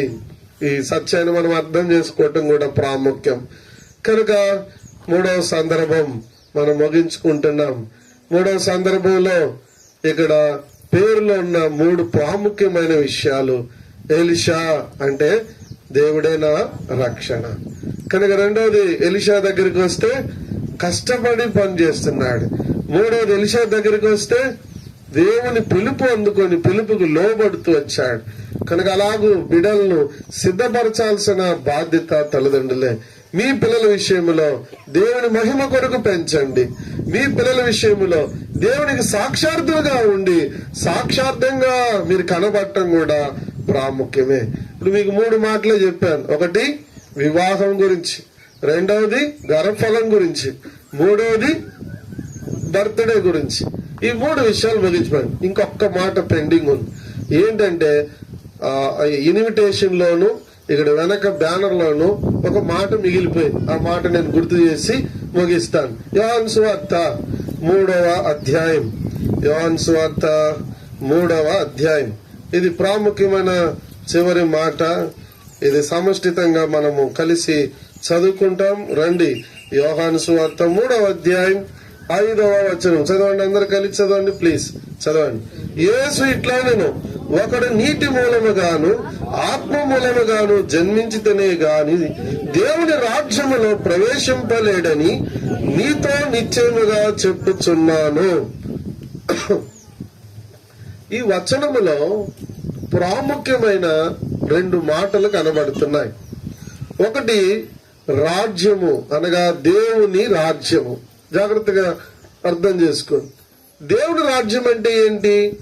దైవ గ్రంథములో దేవుని రాజ్యం అనగా పరలోక రాజ్యాన్ని గురించే మనకు గుర్తు చేస్తాం. ఇంకా లేక రెండు కోణాలు చెప్పొచ్చు ఇక్కడ. దేవుని రాజ్యం అన్నప్పుడు ఆయన సార్వభౌమ అధికారం గురించి మాట్లాడుతుంది. దేవుని రాజ్యం అన్నప్పుడు ఆయన పరిపాలన గురించి మాట్లాడుతూ ఉంది. దేవుని రాజ్యం అన్నప్పుడు సంపూర్ణమైన ఆయన చిత్తము అనే మాట గుర్తు చేస్తుంది. ఇది ఒక కోణం. అక్కడికి మనం బాగు. ఇప్పుడు మరలా అక్షరానుసారంగా దేవుని రాజ్యం అన్నప్పుడు నివసించే స్థలం నిత్యత్వం గురించి మనకు గుర్తు చేస్తాం. ఆ నివసించే స్థలం అనేది దేవుని రాజ్యం అనగా పరలోక రాజ్యం. ఆ పరలోక రాజ్యం గురించి బైబిల్ గ్రంథంలో కొన్ని సందర్భాల్లో రాయబడుతూ వచ్చింది. సూర్యుడు చంద్రుడు అక్కర్లేని రాజ్యం, చీకటి లేని రాజ్యం, మరణము లేని రాజ్యం, రాత్రి లేని రాజ్యం, బంగారు వీధులు కలిగిన రాజ్యం, ఆకలి దాహము లేని రాజ్యం. కనుక అలాంటి రాజ్యం జీవ వృక్షము కలిగిన రాజ్యం. కనుక ప్రభువుతో ఎల్లప్పుడూ మనం ఉండే రాజ్యం. ప్రకటన 21:3లో దేవుని నివాసం మనుషులతో కూడినది, దేవుడు తాను వారితో కాపురం ఉండును. అంటే ఆ రాజ్యములో దేవుడును అలాగే దేవుని ప్రజలను కలిసి ఉండే రాజ్యం. చూడండి ఎటువంటి రాజ్యం. ఈ రాజ్యంలో దాహం ఉంది, ఈ రాజ్యంలో ఆకలి ఉంది, ఈ రాజ్యంలో చీకటి ఉంది, ఈ రాజ్యంలో మరణం ఉంది, కనుక ఈ రాజ్యంలో దుఃఖం ఉంది. అక్కడ రాయబడింది ప్రకటన 21:3-4లో ఇక దుఃఖమైనను ఏడ్పమైనను మరణమైనను ఇక లేదు. కనుక అక్కడ మరణం లేదు, దుఃఖము లేదు, ఏడ్పు లేదు.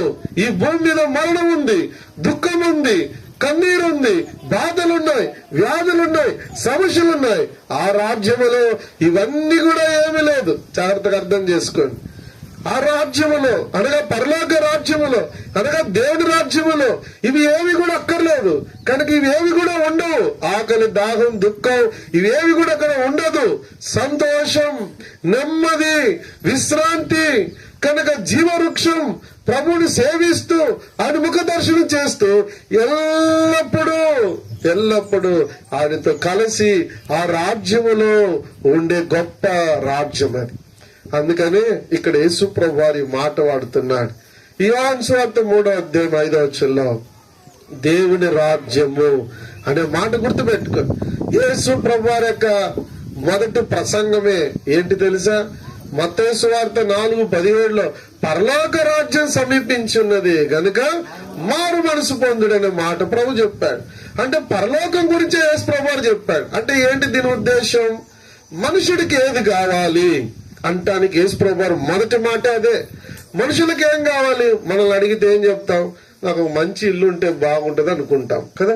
మనల్ని అడిగితే ఏం చెప్తాం? మంచి ఉద్యోగం ఉంటే బాగుంటది అనుకుంటాం. కొంతమంది యవనస్తుని అడిగితే ఏమంటాం? నాకు మంచి భార్య ఉంటే బాగుంటుంది, లేక నాకు మంచి భర్త ఉంటే బాగుంటుంది అనుకుంటా. ఇంకొంతమంది పెళ్ళైన వాళ్ళని అడిగితే మంచి పిల్లలు ఉంటే బాగుంటుంది అనుకుంటా. ఇంకొంత వయసు వాళ్ళని అడిగితే నాకు మంచి ఇల్లు ఉంటే బాగుంటుంది. ఇలా రకరకాలుగా భూ సంబంధమైన కోరికలు ఉంటాయి. ఇది ప్రాముఖ్యం అనుకుంటున్నారు. ఒకవేళ భౌతికంగా ప్రాముఖ్యమై ఉండొచ్చు. అయితే యేసు ప్రభువు నొక్కి ప్రాముఖ్యమైన మాట చెప్తున్నాడు. పరలోక రాజ్యం సమీపించి ఉన్నది. అంటే ఇప్పుడు మనుషులకు ఏది కావాలా? చెప్పండి, ఏది కావాలా? పరలోక రాజ్యమే కావాలా. ఎందుకంటే అలా అంటున్నామంటే నీకు ఇల్లు ఇచ్చినా కొంతకాలమే ఉంటాం. అర్థమైందా?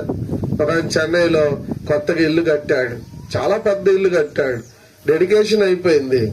6 నెలలు తిరగక ముందే రోడ్ యాక్సిడెంట్ లో చనిపోయాడు. పెద్ద ఇల్లు కట్టాడు.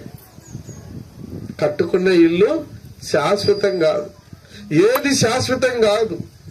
భార్య అయినా, బిడ్డలైనా, భర్త అయినా, ఆస్తి అయినా, ఇల్లు అయినా, వాక్యులైనా, ఏది సంపాదించినా, ఏది కలిగి ఉన్నా ఏది శాశ్వతం కాదు. అందుకని యేసు ప్రభువు శాశ్వతమైన దాని గురించి నొక్కి చెప్తా వచ్చాడు, పరలోక రాజ్యం. కనుక పరలోక రాజ్యం సమీపించున్నది. అందుకని మొదటి మాట యేసు ప్రభువు మత్తయి 4:17 చెప్పాడు. అందుకని ఈ యోహాను సువార్త 3:5 కూడా పరలోక రాజ్యంలో ప్రవేశించాల. అందుకొరకే పరలోక రాజ్యం గురించి చెప్తా ఉన్నాడు. సరే, ఇప్పుడు ఆ రాజ్యంలో ఎవరు ప్రవేశిస్తారు? అంటే మరలా వచనంలోనే చెప్పాడు. ఏం చెప్పాడు? నీటి మూలముగాను ఆత్మ మూలముగాను జన్మించితేనే గాని. ఈరోజు మనమందరం ఎలీషా యొక్క జన్మదిన థ్యాంక్స్ గివింగ్ మీటింగ్ కి మనం వచ్చాం. సంతోషం. అయితే ఇప్పుడు బైబిల్ చెప్తా ఉంది, తిరిగి జన్మించుట, నువ్వు మరలా జన్మించుట, తిరిగి జన్మిస్తే పరలోక రాజ్యంలో ప్రవేశిస్తామని. అంటే తిరిగి ఎలా జన్మించాలంటానికి 5వ వచనం చెప్తా ఉంది, నీటి మూలముగాను మొదటగా, రెండవది ఆత్మ మూలముగాను జన్మించితేనే గాని దేవుని రాజ్యంలోకి ప్రవేశించలేదు. అంటే నువ్వు దేవుని రాజ్యంలో ఆకలి దాహం సూర్యుడు చంద్రుడు లేని మరణం దుఃఖం లేని రాజ్యంలో నువ్వు ప్రవేశించాలంటే నీటి మూలముగా జన్మించాలి. నీటి మూలంగా అంటే చాలా ఈ మాటకు లేక ఈ వచనానికి చాలా చాలా విషయాలు ఉన్నాయి. నీళ్లు సహజంగా పాత నిబంధన కాలంలో శుద్ధీకరణ ఆచారాన్ని గురించి మాట్లాడతాం. శుద్ధి కొరకైన మాటను గుర్తు చేస్తాం. ఇంకా ఈ నీళ్ళ గురించి మనం ఆలోచిస్తే ఎఫెసీ పత్రిక 5:26-27 అర్థం చేసుకుంటే వాక్యం గురించి మాట్లాడుతా ఉంది ఈ నీళ్లు. కనుక వాక్యం మానవుని శుద్ధి చేస్తా ఉంది. అంటే ఈ నీళ్లు మానవుని శుద్ధి చేస్తా ఉంది కనుక వాక్యం అనే మాటకి నేను గుర్తు చేస్తాను. నీటి మూలముగా అనగా వాక్యం మూలముగా అనే మాట గుర్తు చేసుకోవటం ప్రాముఖ్యం. అందుకని యాకోబు 1 సత్య వాక్యం వలన వారిని కనెను అనే మాట ఉంది. అంటే ఒక వ్యక్తి పుట్టడానికి తిరిగి జన్మించడానికి దేవుని వాక్యం అనే నీళ్ళు అవసరం అనేది ఇక్కడ గుర్తు చేస్తున్నాను. అంటే ఇప్పుడు వాక్యం అంటే మరలా ఇక్కడ ఇంకొక మాట గుర్తు చేస్తాను. ఏంటి అంటే వాక్యం అంటే యేసు ప్రభువారిని గుర్తు చేస్తా ఉన్నాను. యేసు ప్రభువారికి చాలా పేర్లు ఉన్నాయి. అందులో ఒక పేరు ఏంటంటే వాక్యం అనే నామం ఆయనకి పెట్టబడింది. కనుక ఆది యందు వాక్యం ఉండెను, ఆ వాక్యం దేవుని యొద్ద ఉండెను, ఆ వాక్యమే దేవుడు ఉండెను, ఆ వాక్యమే శరీరధారి అయి కృపా సత్య సంపూర్ణుడిగా మన మధ్యకి వచ్చాను. కనుక ఆ వాక్యం అనబడిన దేవుడే యేసువును ప్రభువే శరీరధారిగా ఈ భూమి మీదకి వచ్చాడు. గుర్తుపెట్టుకోండి, ఇప్పుడు వాక్యం అంటే యేసు ప్రభువారే. ఆ యేసు ప్రభువారే ఈ భూమి మీదకి వచ్చాడు. మానవ కోటి ప్రజల కొరకు వచ్చాడు. ఎందుకొరకు వచ్చాడు? అందరిని పరలోక రాజ్యం చేర్చాలి, పరలోక రాజ్యానికి మార్గాన్ని ఏర్పరచాలి. అందుకొరకై యేసు ప్రభువారు ఈ భూమి మీదకి వచ్చాడు. వాక్యమని యేసు ప్రభువారు ఈ భూమి మీదకి వచ్చాడు. కనుక ఏ వ్యక్తి కూడా వాక్యము లేకుండా యేసు ప్రభువారు లేకుండా తిరిగి జన్మించలేడు అనే సత్యం అర్థం చేసుకోవటం ప్రాముఖ్యం. అందుకని యేసు ప్రభువారు ఈ భూమి మీదకి వచ్చి 2 చేతులలో మేకులు కొట్టించుకున్నాడు. ఎందుకు తెలుసా? మానవుడు 2 చేతుల ద్వారా చేసిన పాపాలు కొరకాయి. మానవుడు నడవరాని చోటుకి వెళ్లి నడిచి పాపం చేశాడు కనుక యేసు ప్రభువారు యొక్క 2 కాలంలో మేకులతో పెట్టి కొట్టబడుతూ వచ్చాడు. మానవుడి యొక్క పాపం నిమిత్తమై యేసు ప్రభువారు యొక్క శిరస్సులో ముళ్ళ కిరీటం పెట్టి కొట్టబడుతూ వచ్చింది. ఎందుకు తెలుసా? మానవుడు చెడు చూపులు చెడు తలుపుల కొరకు, మానవుని హృదయంలో బయలుదేరిన పాపముల కొరకై యేసు ప్రభువారు ప్రక్కలో బెల్లపోటు, మానవుడు శరీరంతో చేసిన పాపాల కొరకై యేసు ప్రభువారు వీపు మీద కొరడాలతో కొట్టబడుతూ వచ్చింది. యేసు ప్రభువారు ఈ రీతిగా గాయపరచబడి కొట్టబడి రక్తం కార్చి మరణించి సమాధి చేయబడి తిరిగి వచ్చాడు. ఆ వాక్యం యేసు ప్రభువారే, ఆ నీళ్ళు యేసు ప్రభువారే, శుద్ధి చేయవాడు యేసు ప్రభువారే, పరలోకం చేర్చేవాడు యేసు ప్రభువారే. యేసు ప్రభువారు లేకుండా ఎవరు కూడా ఆకలి దాహం లేని రాజ్యములో, సూడి చంద్రుడు లేని రాజ్యములో, మరణము లేని రాజ్యములో ప్రవేశింపలేరు. అందుకని యేసు ప్రభువారు చెప్పాడు, నేనే మార్గం సత్యం జీవమునై ఉన్నాను, నా ద్వారా తప్ప ఎవరు కూడా అక్కడికి రాలేరు. గుర్తుపెట్టు, యేసు ప్రభువారు తప్ప వేరొక మార్గం లేదు. చాలా మంది అభిప్రాయాలు ఏంటి? యేసు ప్రభు అంటే ఏదో ఒక మతానికి దేవుడు అనుకుంటారు, యేసు ప్రభు అంటే ఏదో ఒక కులానికి దేవుడు అనుకుంటారు, యేసు ప్రభు అంటే ఏదో ఒక ప్రాంతానికి దేవుడు అనుకుంటారు. కాదు, ఆయన నిన్ను పరలోకం చేర్చే ఏకైక దేవుడు, రక్షకుడు. ఈ సత్యాన్ని ఈ రోజు నువ్వు అర్థం చేసుకోవటం ప్రాముఖ్యం. ఎన్నడైనా అర్థం చేసుకున్నావా? నీ కొరకు వచ్చాడు, నీ కొరకు ఈ భూమి మీద యేసు ప్రభువారు జీవించి ప్రాణం పెట్టాడు, నీ కొరకు యేసు ప్రభువారు మరణించి సమాధి చేయబడి మరలా నీ కొరకు తిరిగి లేచాడు. ఆ యేసు ప్రభువారు నీకొద్దా?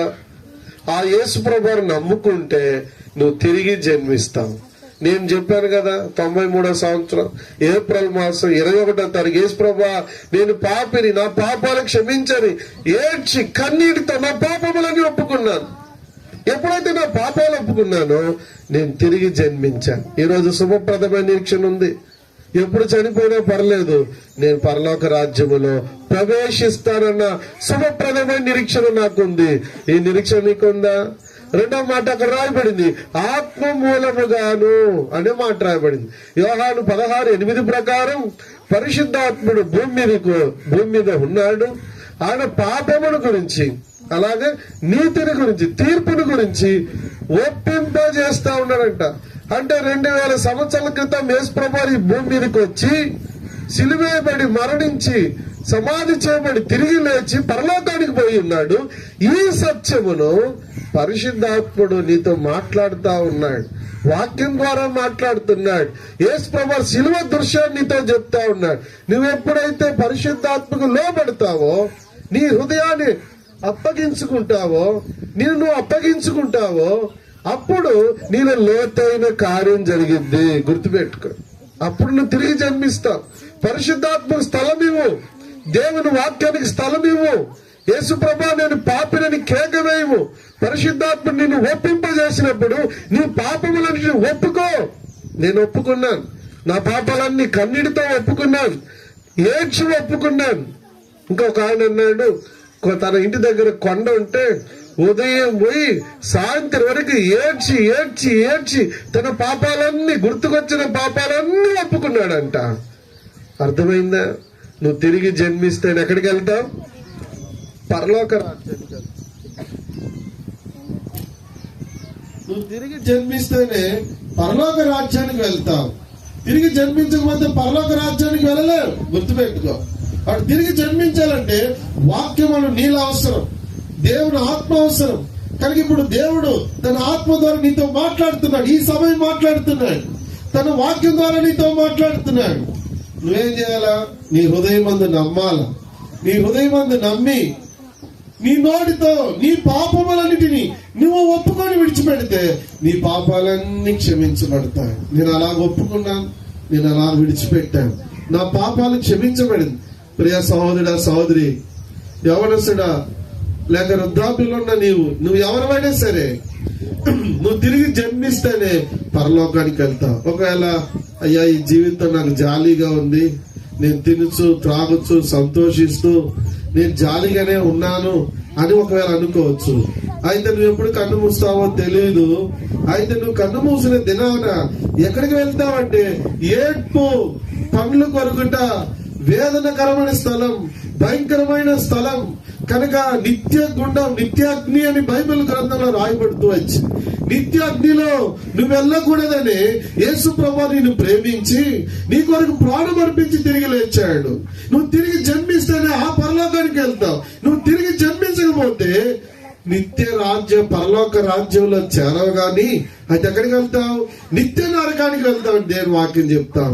ఇప్పుడు ఆలోచించు, నిత్య రాజ్యమైన పరలోకం కావాలనా లేక నిత్య నరకం కావాలనా? ఏది కావాలి? నీ ఎదుట ఉంది, నువ్వు కోరుకో. ఏది కావాలి? నీ ఎదుట దేవుడు ఉంచి ఉన్నాడు. ఎవరిని ఇక్కడ బలవంతం పెట్టట్లేదు, మతంలో చేరమని ఎవరిని గోజారట్లేదు. బైబిల్లో క్రైస్తవ్యం మతం అని ఎక్కడ కూడా లేదు, మార్గం అనే మాట ఉంది. నేనే మార్గం అన్నాడు యేసు ప్రభువు, నేనే సత్యం అన్నాడు, నేనే జీవం అన్నాడు. యేసు ప్రభువు దగ్గరికి వస్తే సత్య మార్గంలోకి వస్తావు. యేసు ప్రభువు దగ్గరికి వస్తే నీవు జీవములో ప్రవేశిస్తావు, పరలోకములో ప్రవేశిస్తావు. ఈ గొప్ప ధన్యత నీకు దొరుకుతుంది. ప్రియమైన సహోదరుడా, సహోదరి, నీ ఎవరైనా సరే ఒక్కసారి ప్రశ్నించుకో. ఈ రోజు నువ్వు కన్ను మూస్తే ఎక్కడికి వెళ్తావు? ఎవరు ఏ రోజు ఎట్లా కన్ను మూస్తారో ఎవరికి తెలియదు, ఎప్పుడు ఎలా కన్ను మూస్తారో తెలియదు. పండుకున్న వారు పండుకున్నట్టు వెళ్ళిపోయారు. ఈ మధ్య కాలంలో విజయవాడలో ఒక ఆయన మరణం గురించి విన్నాను. రాత్రి భార్య భర్తలు ఇద్దరు కలిసి పండుకున్నారు. ఉదయం లేచి భార్య నేను ఇంకా లేయలేదని తట్టి లేపుతుంటే ఆయన లేయలేదు, రాత్రి నిద్రలోనే వెళ్ళిపోయాడు. పోయిన ఆదివారం ఇంకొక ఆయన చెన్నైలో చనిపోయాడు. ఎక్కడ చనిపోయాడు తెలుసా? మందిరంలో ఆరాధన జరిగింది, బలలో పాల్పొందాడు. బలలో పాల్పొంది ఫస్ట్ ఫ్లోర్ లో మందిరం ఉంది, కింద వాష్రూమ్ పోవడానికి కంట బలలో పాల్పొందిన తర్వాత కిందకు వచ్చాడు, పడ్డాడు, అక్కడికే ప్రాణం పోయింది. ఎప్పుడు ఎలా చనిపోతారో తెలియదు. మొన్న ఈ మధ్య నేను ఆయనతో మాట్లాడాను. ఆయన చనిపోయాడంటే వార్త షాక్. ఎట్లా ఎవరెప్పుడు చనిపోతారో తెలియదు, ఎవరు ఎలా కనుమూస్తారో తెలియదు. జాగ్రత్త నీ జీవితం. నీ జీవితంతో ఆడుకోవద్దు. పాపముతో నువ్వు కన్ను మూస్తే, భయంకరమైన పాప జీవితంతో నువ్వు కన్ను మూస్తే ఎక్కడికి వెళ్తావు? భయంకరమైన నరకమే కదా, దుఃఖమైన స్థలమే కదా, ఏడ్పు పండ్లు కొరకట స్థలమే కదా. ఆ స్థలానికి ఎందుకు నువ్వు వెళ్తావు? నువ్వు వెళ్ళకూడదనే. దేవుని రాజ్యంలో నిన్ను చేర్చడానికే యేసు ప్రభువారు ఈ భూమి మీదకి వచ్చి మరణించి సమాజముడి తిరిగి లేచాడు. ఇప్పుడు కోరుకో, నీకు పరలోకం కావాలన్నా నరకం కావాలన్నా? పరలోకం కావాలంటే ఏం చేయాలా? నువ్వు తిరిగి జన్మించాలా. తిరిగి జన్మించాలంటే ఏం చేయాలా? వాక్యమైన యేసు ప్రభునందు విశ్వాసం ఉంచు. పరిశుద్ధాత్ముడు నీతో ఇప్పుడు మాట్లాడుతున్నప్పుడు స్థలం ఇచ్చి, లోబడి, హృదయమందు విశ్వాసం ఉంచి, యేసు ప్రభువా నేను పాపిని, నా పాపాలన్నీ క్షమించని ఒక చిన్న మాటను ప్రార్థన చేస్తే చాలు. నీ పాపాలన్నీ క్షమించబడతాయి. ఇప్పుడే, ఇక్కడే నీ పాపాలు క్షమించబడి శాంతి, సంతోషం, సమాధానం, నెమ్మది నువ్వు పొందుకుంటావు. ఈ నెమ్మది ప్రభు నీకు ఇచ్చును గాక. ఇప్పుడు చివరిగా ఈ బిడ్డ కొరకు ఒక దీవెన వచనాన్ని చదివి ముగిస్తాం. రండి, సంఖ్యాకాండం 6వ అధ్యాయం. ఈ మాట అందరం చదివి ఉచ్చరించి మరి ఎలీషాను దీవిద్దాము. సంఖ్యాకాండం 6వ అధ్యాయంలో ఉన్న చివరి 3 వచనాలను మనం చదువుతాం. అందరం కలిసి 23 నుండి 26 వరకు కలిసి చదువుతాం. చదవండి ప్లీజ్. మీరు ఇశ్రాయేలీయులను ఇలాగూ దీవింపవలెను. యెహోవా నిన్ను ఆశీర్వదించి నిన్ను కాపాడును గాక. యెహోవా నీకు తన సన్నిధిని ప్రకాశింపజేసి నిన్ను కరుణించును గాక. యెహోవా నీకు తన సన్నిధి కాంతి ఉదయింపజేసి నీకు సమాధానం కలుగజేయును గాక. అట్లు వారు ఇశ్రాయేలు మీద నా నామమును ఉచ్చరించడం వలన నేను వారిని ఆశీర్వదించను. కనుక దేవుడు ఎలీషాను ఈ వచనాల ప్రకారం సంపూర్ణంగా ఆశీర్వదించును గాక. మోకరించండి, కళ్ళు మూసుకొని ఒకసారి చివరి మాటలు మోకరించండి. ఎవరు అటు ఇటు తిరగబాకండి. జాగ్రత్తగా ఉన్న స్థలములో మోకాల మీద కండ్లు మూసుకొని మనసులో ప్రార్థన చేయండి. నీ జీవితం ఏ పాటిది?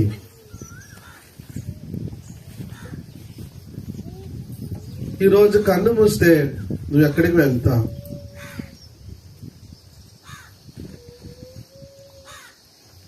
ఒక్కసారి ఆలోచించు. మాట్లాడుతున్నవారు మాట్లాడుతున్నట్టు పోయారు, పండుకున్న వారు పండుకున్నట్టు వెళ్ళిపోయారు, ప్రయాణం చేసిన వారు ప్రయాణంలో పోయిన వారు ఎంతో మంది ఉన్నారు. ఈరోజు మనం ఇంతవరకు బ్రతికున్నాం.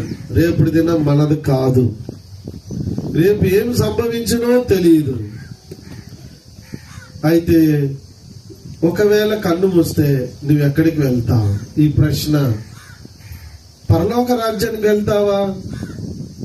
పరలోక రాజ్యం ఉందని ఎన్నడైనా ఆలోచించావా? అర్థం చేసుకున్నావా? మరణము లేని రాజ్యం నీకొద్దా? ఆకలి దాహం లేని రాజ్యం నీకొద్దా? దుఃఖం లేని రాజ్యం నీకొద్దా? జీవ వృక్షముతో కూడిన రాజ్యం నీకొద్దా? బంగారు వీధులు కలిగిన రాజ్యం నీకొద్దా? ఒక్కసారి ఆలోచించు. ఏ స్థలం కావాలి నీకు? అయ్యో అమ్మో అని కేకలు వేసే ఆ నరక బాధ కావాలని కోరుకుంటున్నావా? ఎక్కడ నీ జీవితం? ఏది కోరుకున్నావు?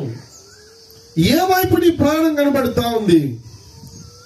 నువ్వు తిరిగి జన్మిస్తేనే దేవుని రాజ్యంలో ప్రవేశిస్తావు.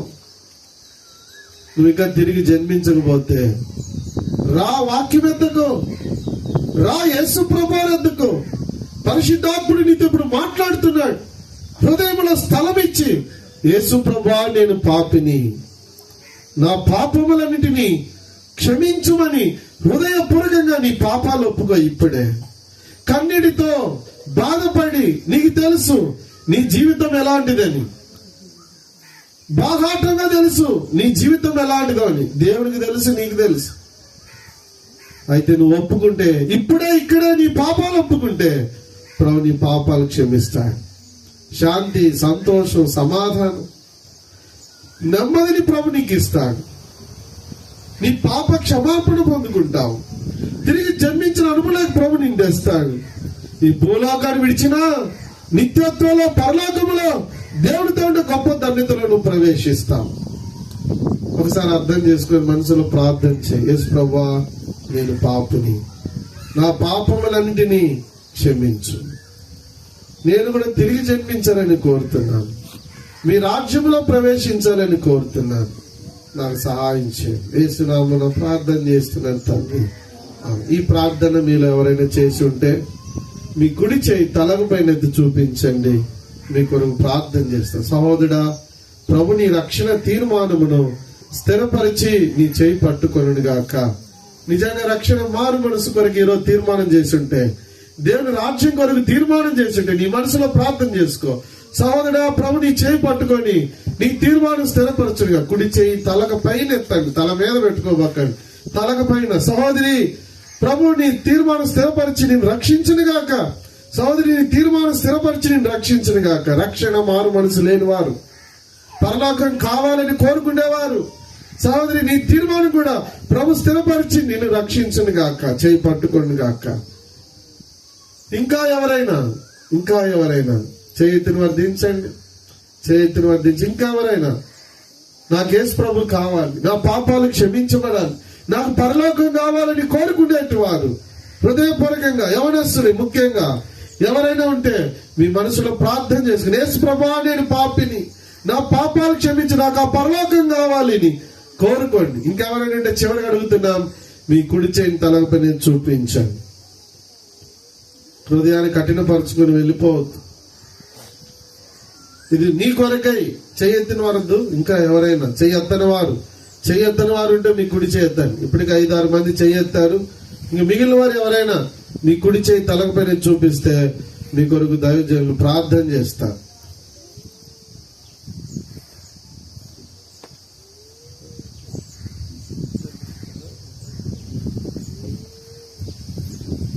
అలాగే ప్రార్థనలు ఉండండి.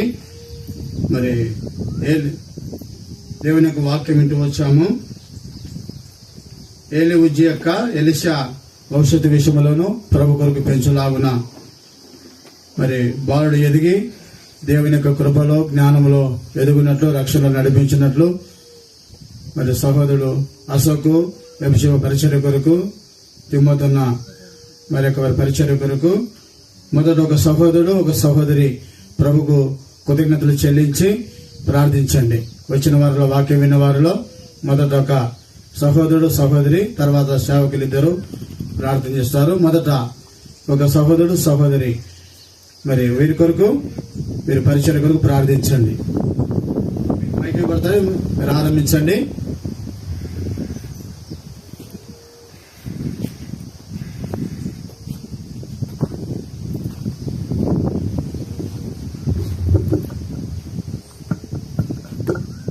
ఆరంభించడానికి ప్రార్థన చేయడానికి సిస్టర్, సహోదరి, సహోదరుడు. ప్రేమల తండ్రి, దేవుల దేవ, సర్వశక్తి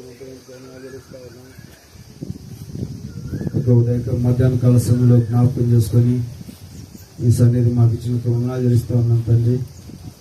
మరి యొక్క శతనాల్లో తండ్రి మరి జ్ఞాపకం చేసుకొని అశోకు శుభ వారికి ఇచ్చినటువంటి సంతానము తండ్రి ఏలి ఉజ్జ ఎలిషాను బట్టి వందనాలు చేస్తూ ఉన్నాం. మొదటి బర్త్డే సందర్భంగా సంఘాన్ని, విశ్వాసులను, సేవకులను అందరిని సమకూర్చిన దేవుడు కలిసి స్తోత్రాలు. దాసుని ద్వారా బయటపరిచిన లేఖనాన్ని బట్టి తండ్రి మీకు వందనాలు చెల్లిస్తూ ఉన్నాం.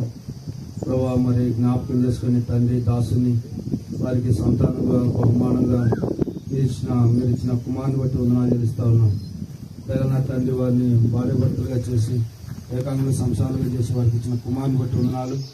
అంత మాత్రమే తండ్రి వారికి ప్రభా మరి జ్ఞాపకం చేసుకుని తండ్రి సంవత్సరం దయాకిరీటంతో మీరు నింపుతూ వచ్చిన కైలికి స్తోత్రాలు. తండ్రి దయగల మీ ఆత్మ సమభూమి గల ప్రదేశంలో తండ్రి మీ ఆత్మ చేత నడిపిస్తూ వచ్చిన కైలికి స్తోత్రాలు. ప్రభా మరి జ్ఞాపకం చేసుకుని ప్రేమించి కనికరించి ప్రభు చూపుతూ వచ్చిన వందనాలు. తండ్రి మీ కుమారుని జ్ఞాపకం చేసుకుని ప్రభు సాయం చేయము, కనికరించి దయ చూపించండి. ఎంతైనా నమ్మదైన దేవుడు వందనాలు. నీ దయలో, నీ కృపలో, నీ వాత్సల్యతలో నీ కుమారుని పెంచి ప్రభా నీ కొరకు సిద్ధపరచులాగిన తల్లిదండ్రులకు కావాల్సినటువంటి జ్ఞానం వివేచన కలిగించి ప్రభా వారిలో వారు తండ్రి నీ సన్నిధిలో నీ కుమారుని ప్రభా మీరు బలపరచవలసిందిగా ప్రార్థన చేస్తా ఉన్నాం. ఎంతైనా నమ్మదైన దేవుడిని కొందనాలు సాయపడి సమకూర్చమని పాల్గొట్టుకుంటూ యేసుక్రీస్తు నామములో ప్రార్థించి స్తుతించి అడిగి పెట్టుకుంటున్నాం తండ్రి. ఆమేన్. సహోదరు పరిచయండి.